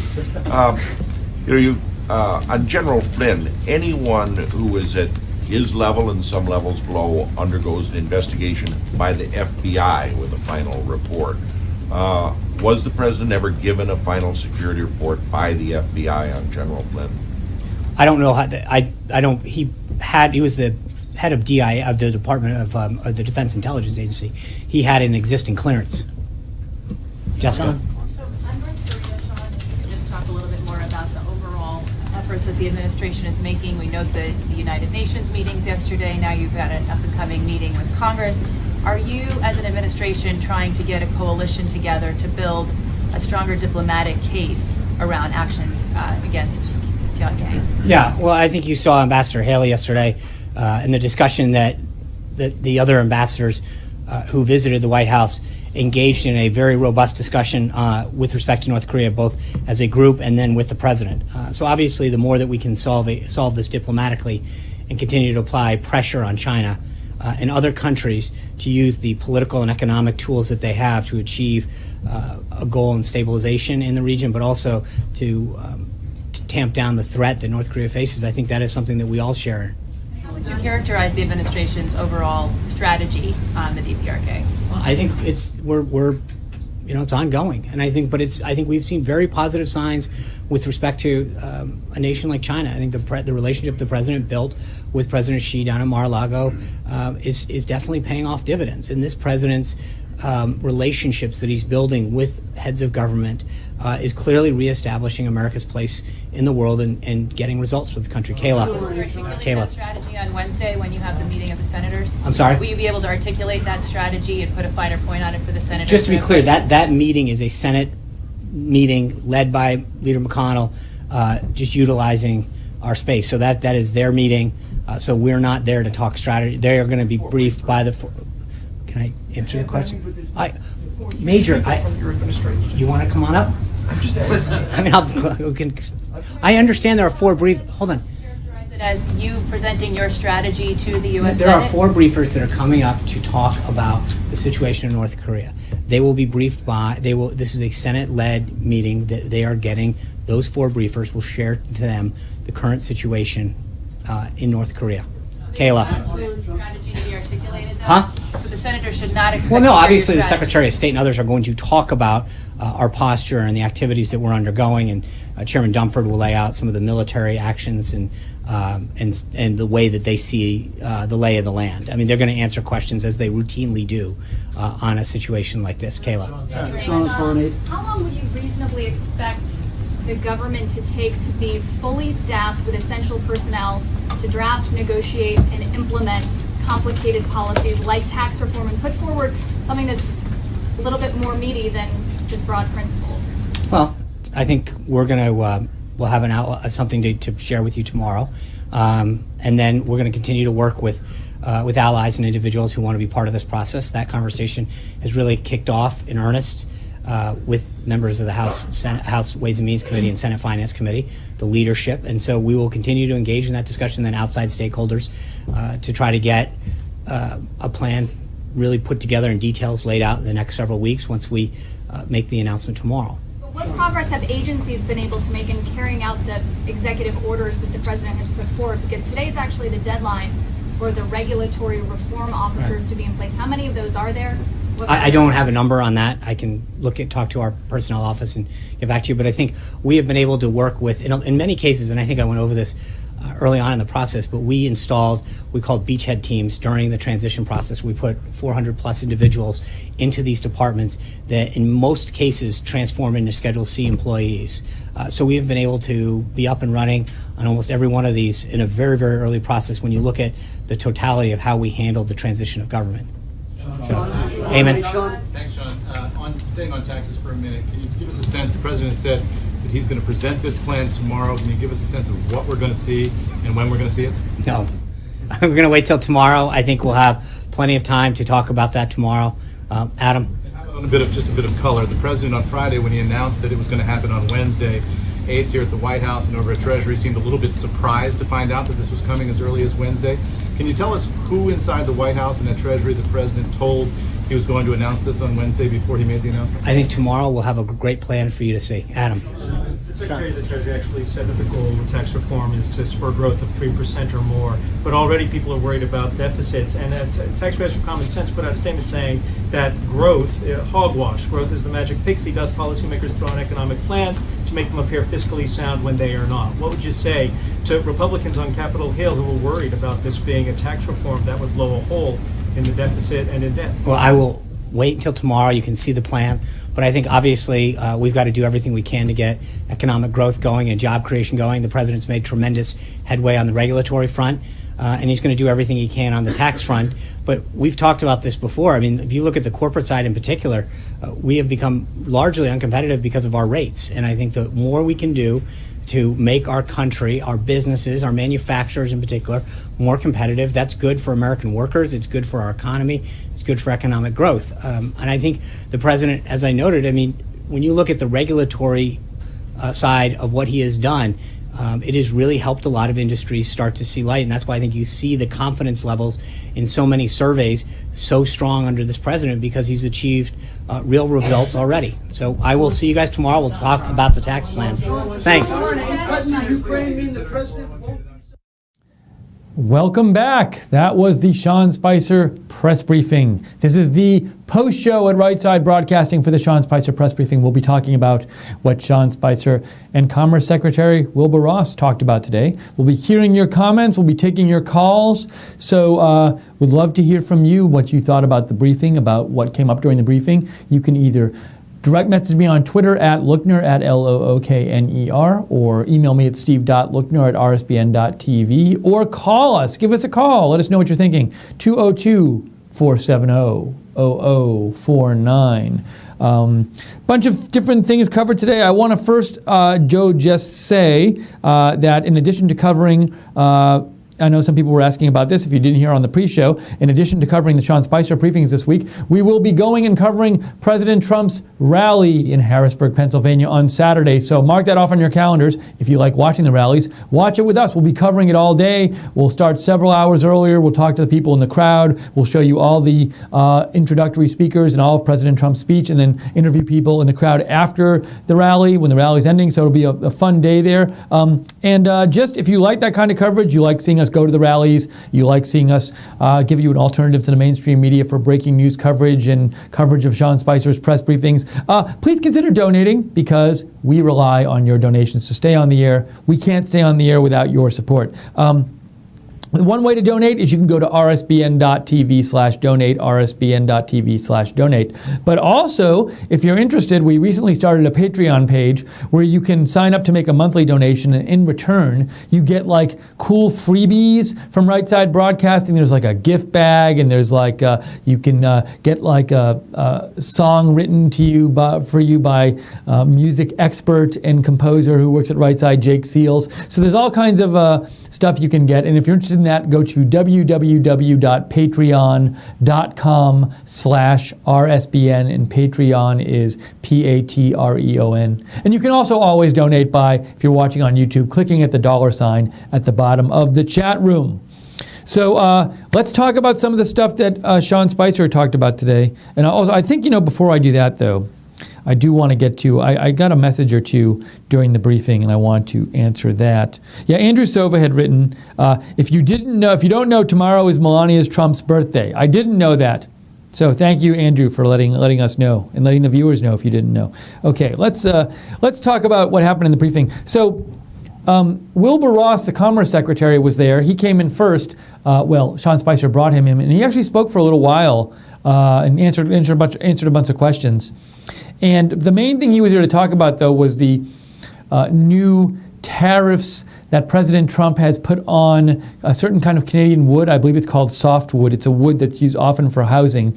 And the background here is there's this very long-running dispute between the U.S. and Canada over this type of wood, and the U.S. claims that Canada subsidizes the production of this wood in Canada, and then they have this, and then they take some of their wood that they make, the subsidized wood, and they dump it in the U.S. market, and they sell at these really low prices, which hurts U.S. wood manufacturers.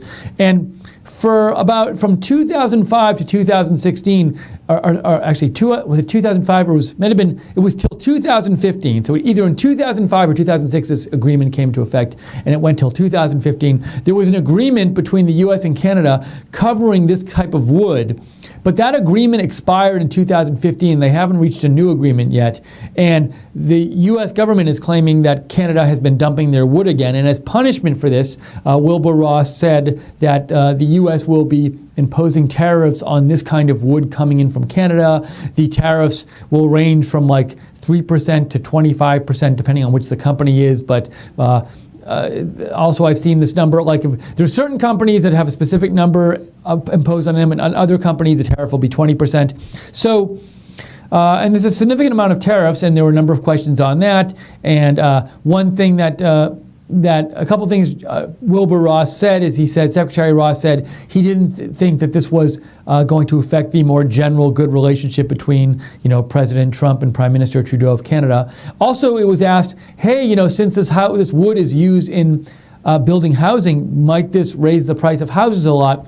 And Secretary Ross said he didn't think it would, because he said wood was not one of the big costs of housing, and that when you buy a house and when you construct a house, wood is not a really big cost factor there. And he said because of that, he didn't think that the prices would go up that much for housing.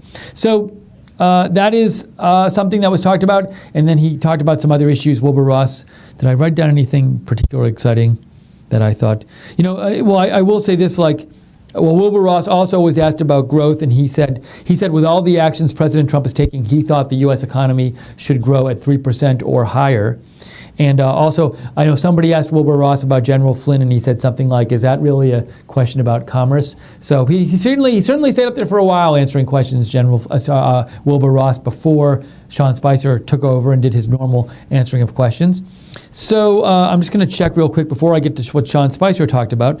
Going to check here and see about if I don't want to ignore any messages I might have gotten here.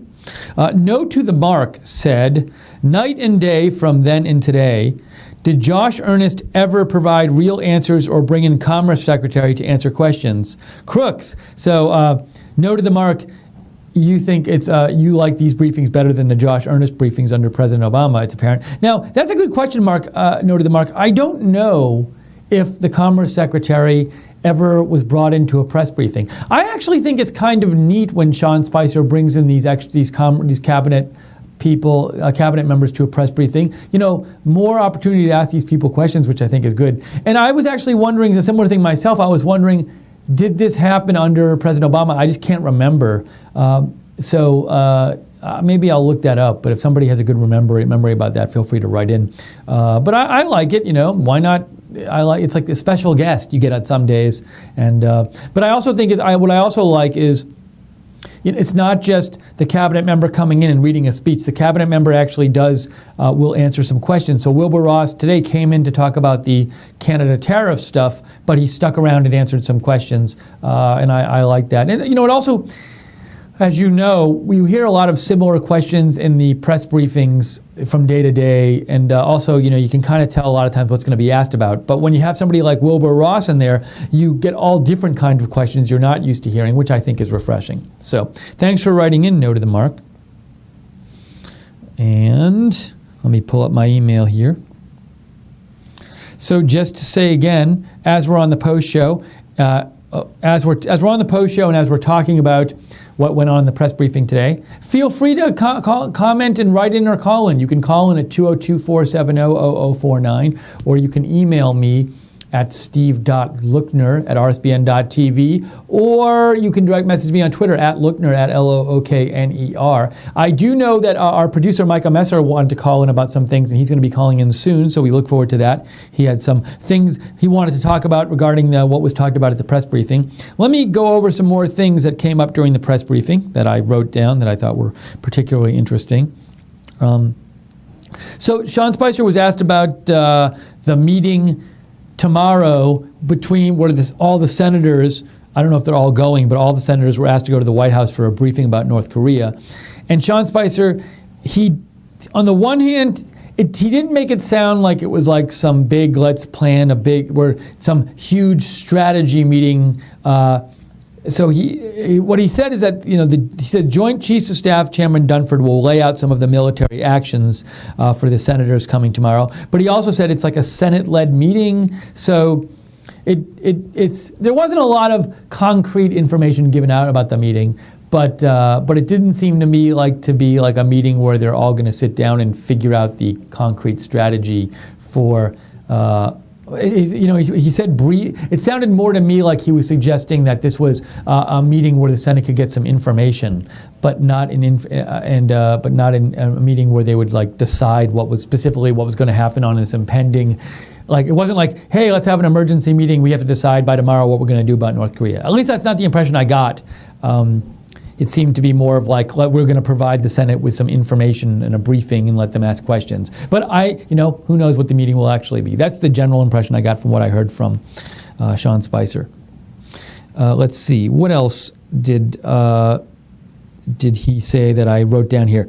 So, there were some questions about how, there were a number of questions about the border wall and about the funding for it, and talking about how President Trump right now is not going to be asking for, or having the Republicans in Congress ask for border wall funding, specifically in the spending bill that's supposed to be approved this week to take us till the end of the fiscal year, which I think is September or October of this year. So, but a spending bill has to get passed by the end of the week so the government doesn't shut down. President Trump initially hinted that he wanted that he was going to ask for money for the border wall and insist on that in this spending bill, but that's no longer the case. And so Sean Spicer was asked, questions like, is the wall being delayed? And, one thing he said in response is, what he talked about is, he pointed out that in the spending bill, he said there will be funding for Border Patrol. So it's not like there's no funding in the spending bill that's being proposed to control immigration from Mexico. But he said he was confident that they would get funding later this year, and he also talked about getting funding next year. So it sounded like getting the funding for the border wall, according to the White House, is going to be this ongoing process. And he said we'll take the first steps now. And he said there will be a wall built. Sean Spicer said that, and he said that President Trump's priorities have not changed. So he expects some funding to come this year, some funding to come next year in the future. I also saw I've seen, one of our readers wrote in about what Rush Limbaugh said about Trump's position on the border wall, and I saw another tweet about this during the break, which was somebody writing that Rush Limbaugh said something today about that reportedly Rush Limbaugh, according to this tweet and according to this viewer who wrote in, was saying that Trump was caving on the border wall funding and was not an approval of that. I haven't heard the actual show, but that's something I heard, which I thought was interesting. And as I said before, and as I said before, there does seem to be a split among Trump supporters on this whole, whether she should insist on the border wall funding in the spending bill that's going to get passed this week. Well, hopefully will get passed this week. It's going to get proposed this week to avoid a government shutdown. And some people I've heard who are Trump supporters have said, this is really bad. He shouldn't be abandoning this right now. And some others have said, well, I think maybe we should trust him, and that maybe it's better that the government doesn't shut down and let him wait till later. And they're okay with waiting till a little later to get funding for it. So a lot of disagreement. We do have on the line right now, I believe, Micah Messer, our producer. Micah, hello. How are you doing today? Hey, Steve, I'm doing well. How about yourself? I'm good, thank you. So I heard, Micah, you had some thoughts you wanted to give about some things that were talked about during Sean Spicer's briefing today. Am I correct? That is absolutely correct, Steve. So what would you like to start with, Micah? Well, actually, I'd like to start first off with the definition of softwood. Okay. Softwood is like pine, cedar, and things like that. They're evergreens. So all the hardwood won't be affected by this at all. So you're talking about, this is just Wilbur Ross, Commerce Secretary, in the press briefing, talked about how there's going to be this tariff put on softwood coming in from Canada, and you're pointing out that softwood is a certain kind of wood and it will not affect the hardwood coming in from Canada. Correct. But then again, the majority of the wood that's used in the housing market is softwood. So I could easily see when things like this happen, tariffs, there's going to be probably about a 5% increase just based upon the percentages there. It can go up to about 5% increase on the price. But what people have to remember is that ultimately it'll force the U.S. forestry to improve, and therefore it'll basically be overcome by a free market, and the prices won't be increasing, they'll actually be decreasing over a long period.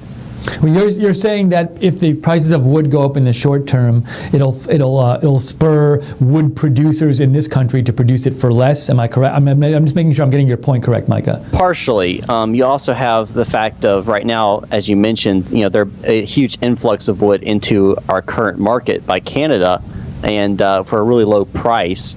And that really messes up the free market and puts people out of business here in the United States. What this will do in turn is actually bring in, workers, and will boost the forestry industry in general, which means more competition, more wood in the market from U.S.-based manufacturers, which will bring the cost back down. I see. Interesting. And another thing to point out about this whole wood tariff thing is that, for all you know, it might be short-lived. As we were talking before, there was an agreement for about 10 years until recently about this kind of wood, and perhaps this tariff is meant to be like, it's not, maybe part of the idea of this tariff is to say, hey Canada, look, we're serious about this, so let's work this out so we can not have this tariff anymore. Now I don't know if they'll work it out, but it's certainly possible, I would think. Absolutely. So I definitely think the Secretary kept going away from answering that specific question, but I definitely think this is a move, a political move as well as an economic move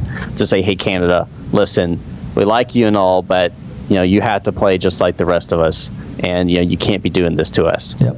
And speaking of politically, also another thing it could be is maybe politically it's like it's a way for the Trump administration to show that they care about American workers, and so maybe that was part of the reason for them to go public with it, or maybe that actually even factored in to their choice to put this tariff on rather than maybe negotiate a little more and see if it could be worked out. I don't know. I'm just saying there's, as we're saying, there's lots of different factors that could be at play here. But appreciate your input on the tariff issue, Micah. And you have other stuff you want to talk about too, correct? Yeah. This whole General Flynn thing at this point is kind of ridiculous. I think you kind of agree with me, Steve. Why are they still on this?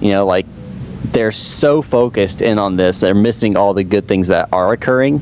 And the FBI is literally their job to investigate people. And so my point of view is let the FBI do their job and let them investigate if they want to investigate. It's their job to investigate the government. And so, if we can't trust the FBI to investigate our own officials, then we are truly lost.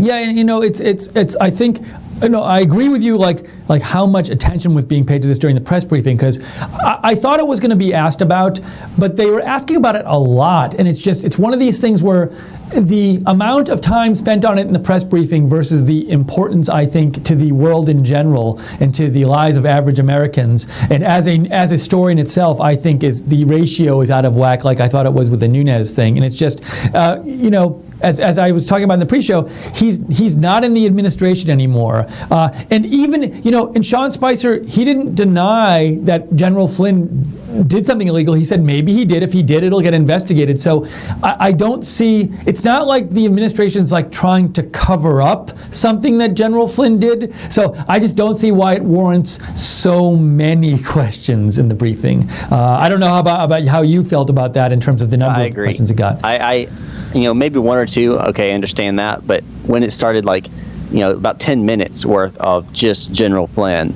and that's to me, that's the media doing a disservice, because all the questions were already answered. They were just re-asking them. Yeah, and they're going to keep asking, and I'm sure if you turn on today, I'll get angry because we'll have the TVs on here in the office, and like all the news stations will be on. It'll just be, and I was talking about this before. Just they'll cover it so much, and I just feel like there's so much else to be covered. Like, for example, I bet they'll spend some time covering General Flynn that they could be covering. What are the different tax reform proposals on corporate taxes that President Trump might propose, and how might what might be better than others and stuff. And so I'd like to see more coverage on policy stuff like that, but I'm guessing we will see instead lots of General Flynn stuff. I would agree with you on that. I think the media could definitely do more work on the policy side and focusing on what could be occurring tomorrow when that comes rolling out. But I also think they should actually focus a little bit on North Korea. I know they throw things out there here and there, but they really kind of don't get into the depths of the whole North Korea issue. Mm-hmm. They just kind of glaze over the top of it. Yes. Which I think is again another disservice. And that is also it's like North Korea. They either, it seems like the media, they really focus on it a ton or not at all. And I've just been reminding people during our Spicer coverage this week of just like, they didn't go away. They could still test something at any time.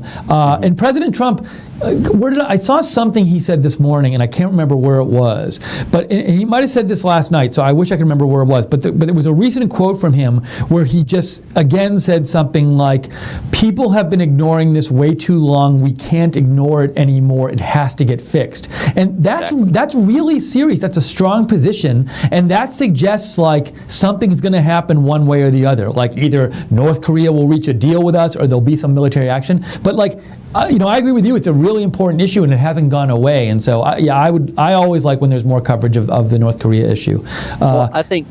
Go ahead, Micah. At some point, there will be military actions. Because you have to understand the whole worldview, point of view of North Korea and their leaders, and to them is, we have to get nukes or they're going to kill us. Like, that's their fear, and which is not the case, but that's just how they think.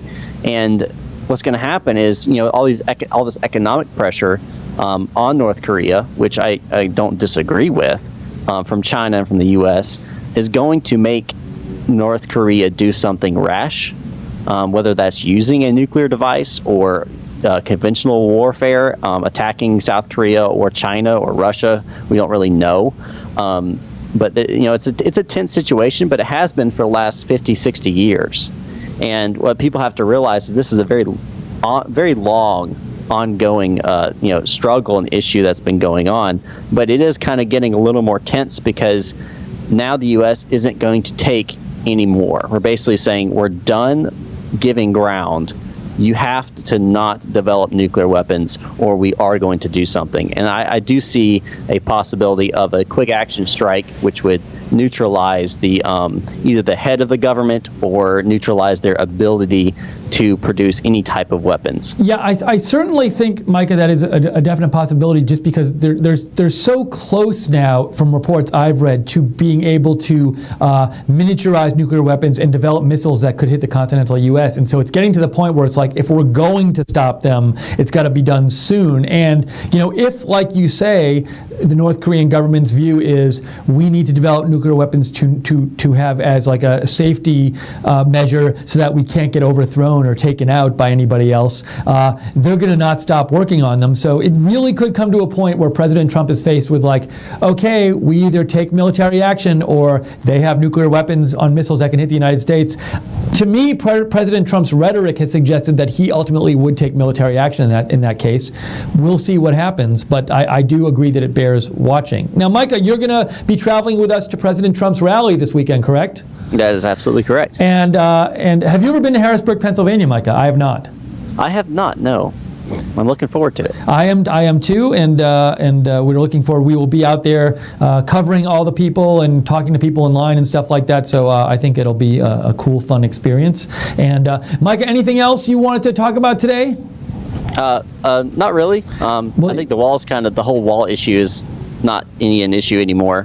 Whether he funds it or not, it's obviously clear that when you enforce the current laws, they don't want to come here anymore. So Oh, you think it's like less of an important issue because you think if the laws are being enforced, you're going to have less of a problem with people wanting to come here anyway. And there's been reports that the number of people coming over has dropped since President Trump took office. Exactly. Yes. Well, that's an interesting point as well. Well, Micah, thank you for your intelligent commentary and your perspective on these issues. Appreciate you calling in. If somebody wants to follow you on Twitter, where should they do that? They can do that at Micah J. Messer. That's at MICAHJMESSER. Great. Thanks so much, Micah. No problem. Have a good day, Steve. Talk to you soon, Micah. That was our producer, Micah Messer. He will be helping us cover the President Trump rally in Harrisburg, Pennsylvania. I will be in a car with Micah and Liz driving up there at the end of the week. And if you would, we're not flying because we can't afford to fly. Look, we're a small business here. We're doing our best to stay on the air to bring you coverage. If you'd like to donate, by the way, you can go to rsbn.tv/donate. You can click the $ at the bottom of the chat room next to the broadcast. Or if you want to make a recurring donation and get some cool right side freebies and gifts in return for that, check out www.patreon.com/RSBN. And also, thank you to the moderators for moderating the chat today. Much appreciated, as always. So let's see here. We're going to be on for a little while longer. If you'd like to call in, 202-470-0049. Feel free to also email me, steve.lookner@rsbn.tv, and reach out to me on Twitter at Lookner, at LOOKNER. You can direct message me there. We'll be on for about 10 more minutes today. And also, what was I going to say when I was talking about that? Please subscribe to us on YouTube, on Right Side Broadcasting on YouTube, and click the notifications bell when you do so you'll get notified about all our videos as soon as they get posted. And if you want, follow us on Twitter at RSB Network. And Jake Seals, who's producing today, doing his usual great job producing, you can follow him at Jacob RSBN Music. All right, let me check here. Let me refresh some things here. And I also had some other things I wanted to talk about in terms of things that that Sean Spicer said today.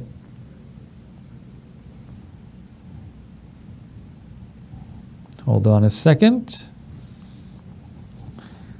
All right, so what else did we have? We had so a couple things that I had written down that I hadn't spoken about yet. So when Sean Spicer was asked these questions about General Flynn, and we were talking about this with Micah before, he did say anyone on the White House staff who is dishonest filling out forms will be investigated. So again, the White House isn't trying to cover up or General Flynn or argue that he didn't do anything wrong. They seem to be supportive of investigations on him into whether he did anything wrong filling out these forms. Now, I will say, someone might say, well, so I saw one tweet today which said something like, look, if General Flynn didn't accurately fill out these forms and didn't declare this money that he was paid, that he was supposed to be paid, either the White House knew and claims they didn't know, or they didn't know, which, and this person said if they didn't know, then that's a failure of due diligence on their part. Now, I can understand this argument that, if he did take this money from Russia and Turkey and they didn't know that, they should have known that. I don't know enough about how due diligence works. You'd like to think that if somebody's going to be national security advisor, this is something you could definitely find out. Maybe they have a reason why they didn't find out. Maybe they thought they knew him and thought they wouldn't suspect that he would withhold this stuff. I don't know. And look, maybe there is a world in which they're now thinking in the White House, yeah, we should have done better due diligence on Michael Flynn, and they don't want to admit it for PR reasons. Now, we could argue about if that's the case, should they admit it or not? Maybe they think it looks bad for them to admit it. I don't know. So there is that aspect of it, but I don't. So, maybe you could argue that this might show that they didn't do due diligence on Michael Flynn. But in that case, it's just, again, it's not as serious as they're trying to cover up some crime Michael Flynn did. And also, again, they fired Michael Flynn. He's not working there anymore. So I think everyone can relax a little bit on this. You can report on the Michael Flynn story, but don't make it like it's the biggest story in the world right now, because it's not, in my opinion. And also Micah's opinion, as we heard. Sean Spicer also said He said it's ridiculous for the House panel to ask for documents on General Flynn that are not in possession of the White House. I think he was talking about certain documents at the time that he said, as the White House letter said, that that the Department of Defense had or previous White Houses would have had. Let's see. And he was asked, did General Flynn break the law? And he said that would be a question for him and a law enforcement agency. So again, to me, it's important to note that Sean Spicer today did not deny that Michael Flynn might have broken the law. He admitted it, and he said, that's a question to be investigated by law enforcement. Okay, let me go back here for a moment. I also want to remind you that tonight on Right Side Broadcasting, our usual lineup is on. You can check out at 8 p.m.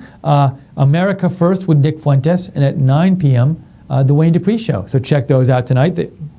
Okay, great. Oh, and we have Christine on the line, Christine Bestian. You did call in the post show. How are you doing, Christine? Thanks for calling in. You're welcome. I was thinking about your road trip and when you're interviewing the people at the events, and I would just like to offer a couple pieces of suggestion, or a couple of suggestions. When you're talking to the people, maybe you should have an extra mic where your guests have a mic and you have a mic, because you lose in the translation along the way.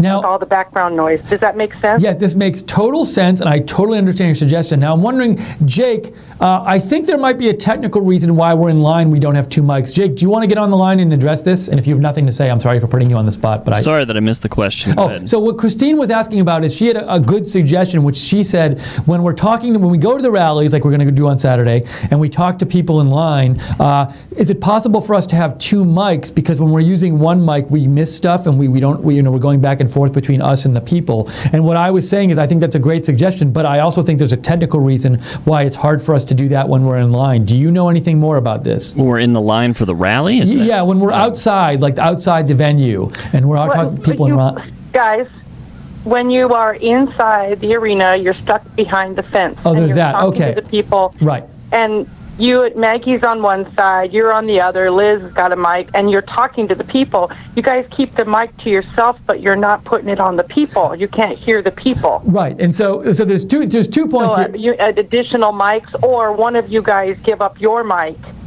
so that the guest can have a voice. Okay, thank you for clarifying. So, Jake, I think in terms of additional mics, I think we only have two mics that we can use, correct, at the venue? That's correct. The way that our camera is set up, we can only have.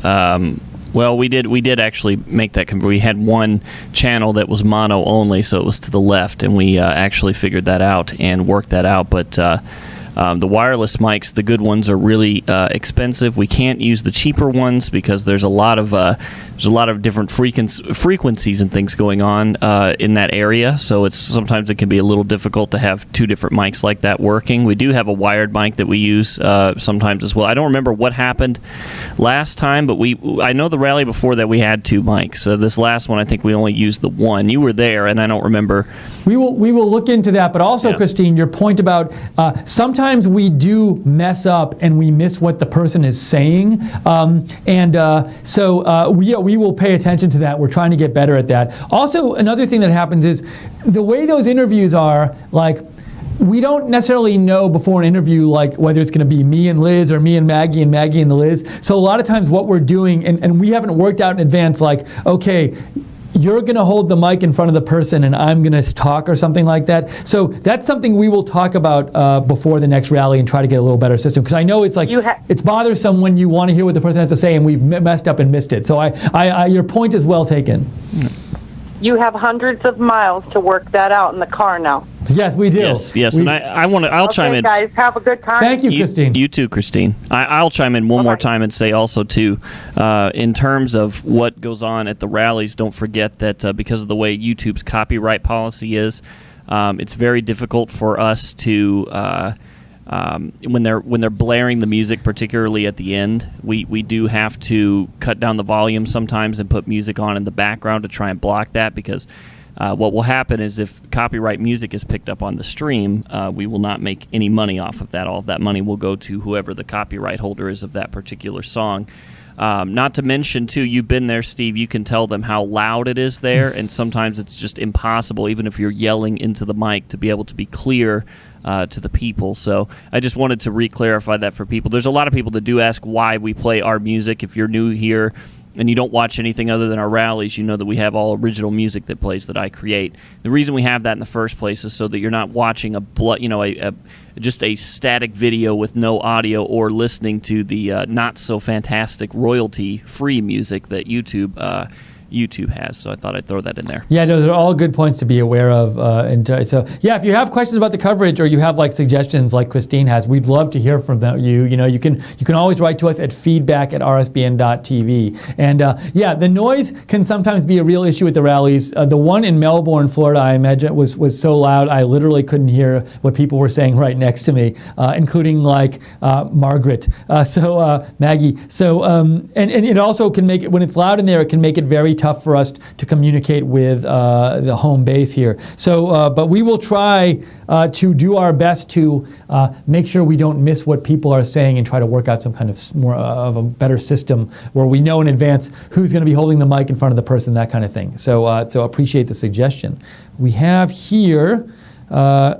Eric Bazell wrote in, I feel the media is still distracting the public from the real story of crimes committed by Obama and Hillary that are worse than Flynn's by 100-fold. For example, when will someone cover the question, FBI or media, of when Hillary received millions of dollars from Saudi Arabia via her foundation? So you, Eric, would like to see more media attention paid to possible, you say, crimes from the Obama and Hillary era. And one thing you're pointing out is that, we don't see really media coverage anymore of the Clinton Foundation. It's just sort of, it's funny because it's like, there's all this coverage of it during the campaign, and then because she's not president, it's just like never covered anymore. And it's not like the questions went away. So if you're someone who did have questions about that and thought there was, that there was wrongdoing there, I'm sure you still think that. It's not like that was all like, oh, we've shown that there's nothing, all this new evidence came out about it.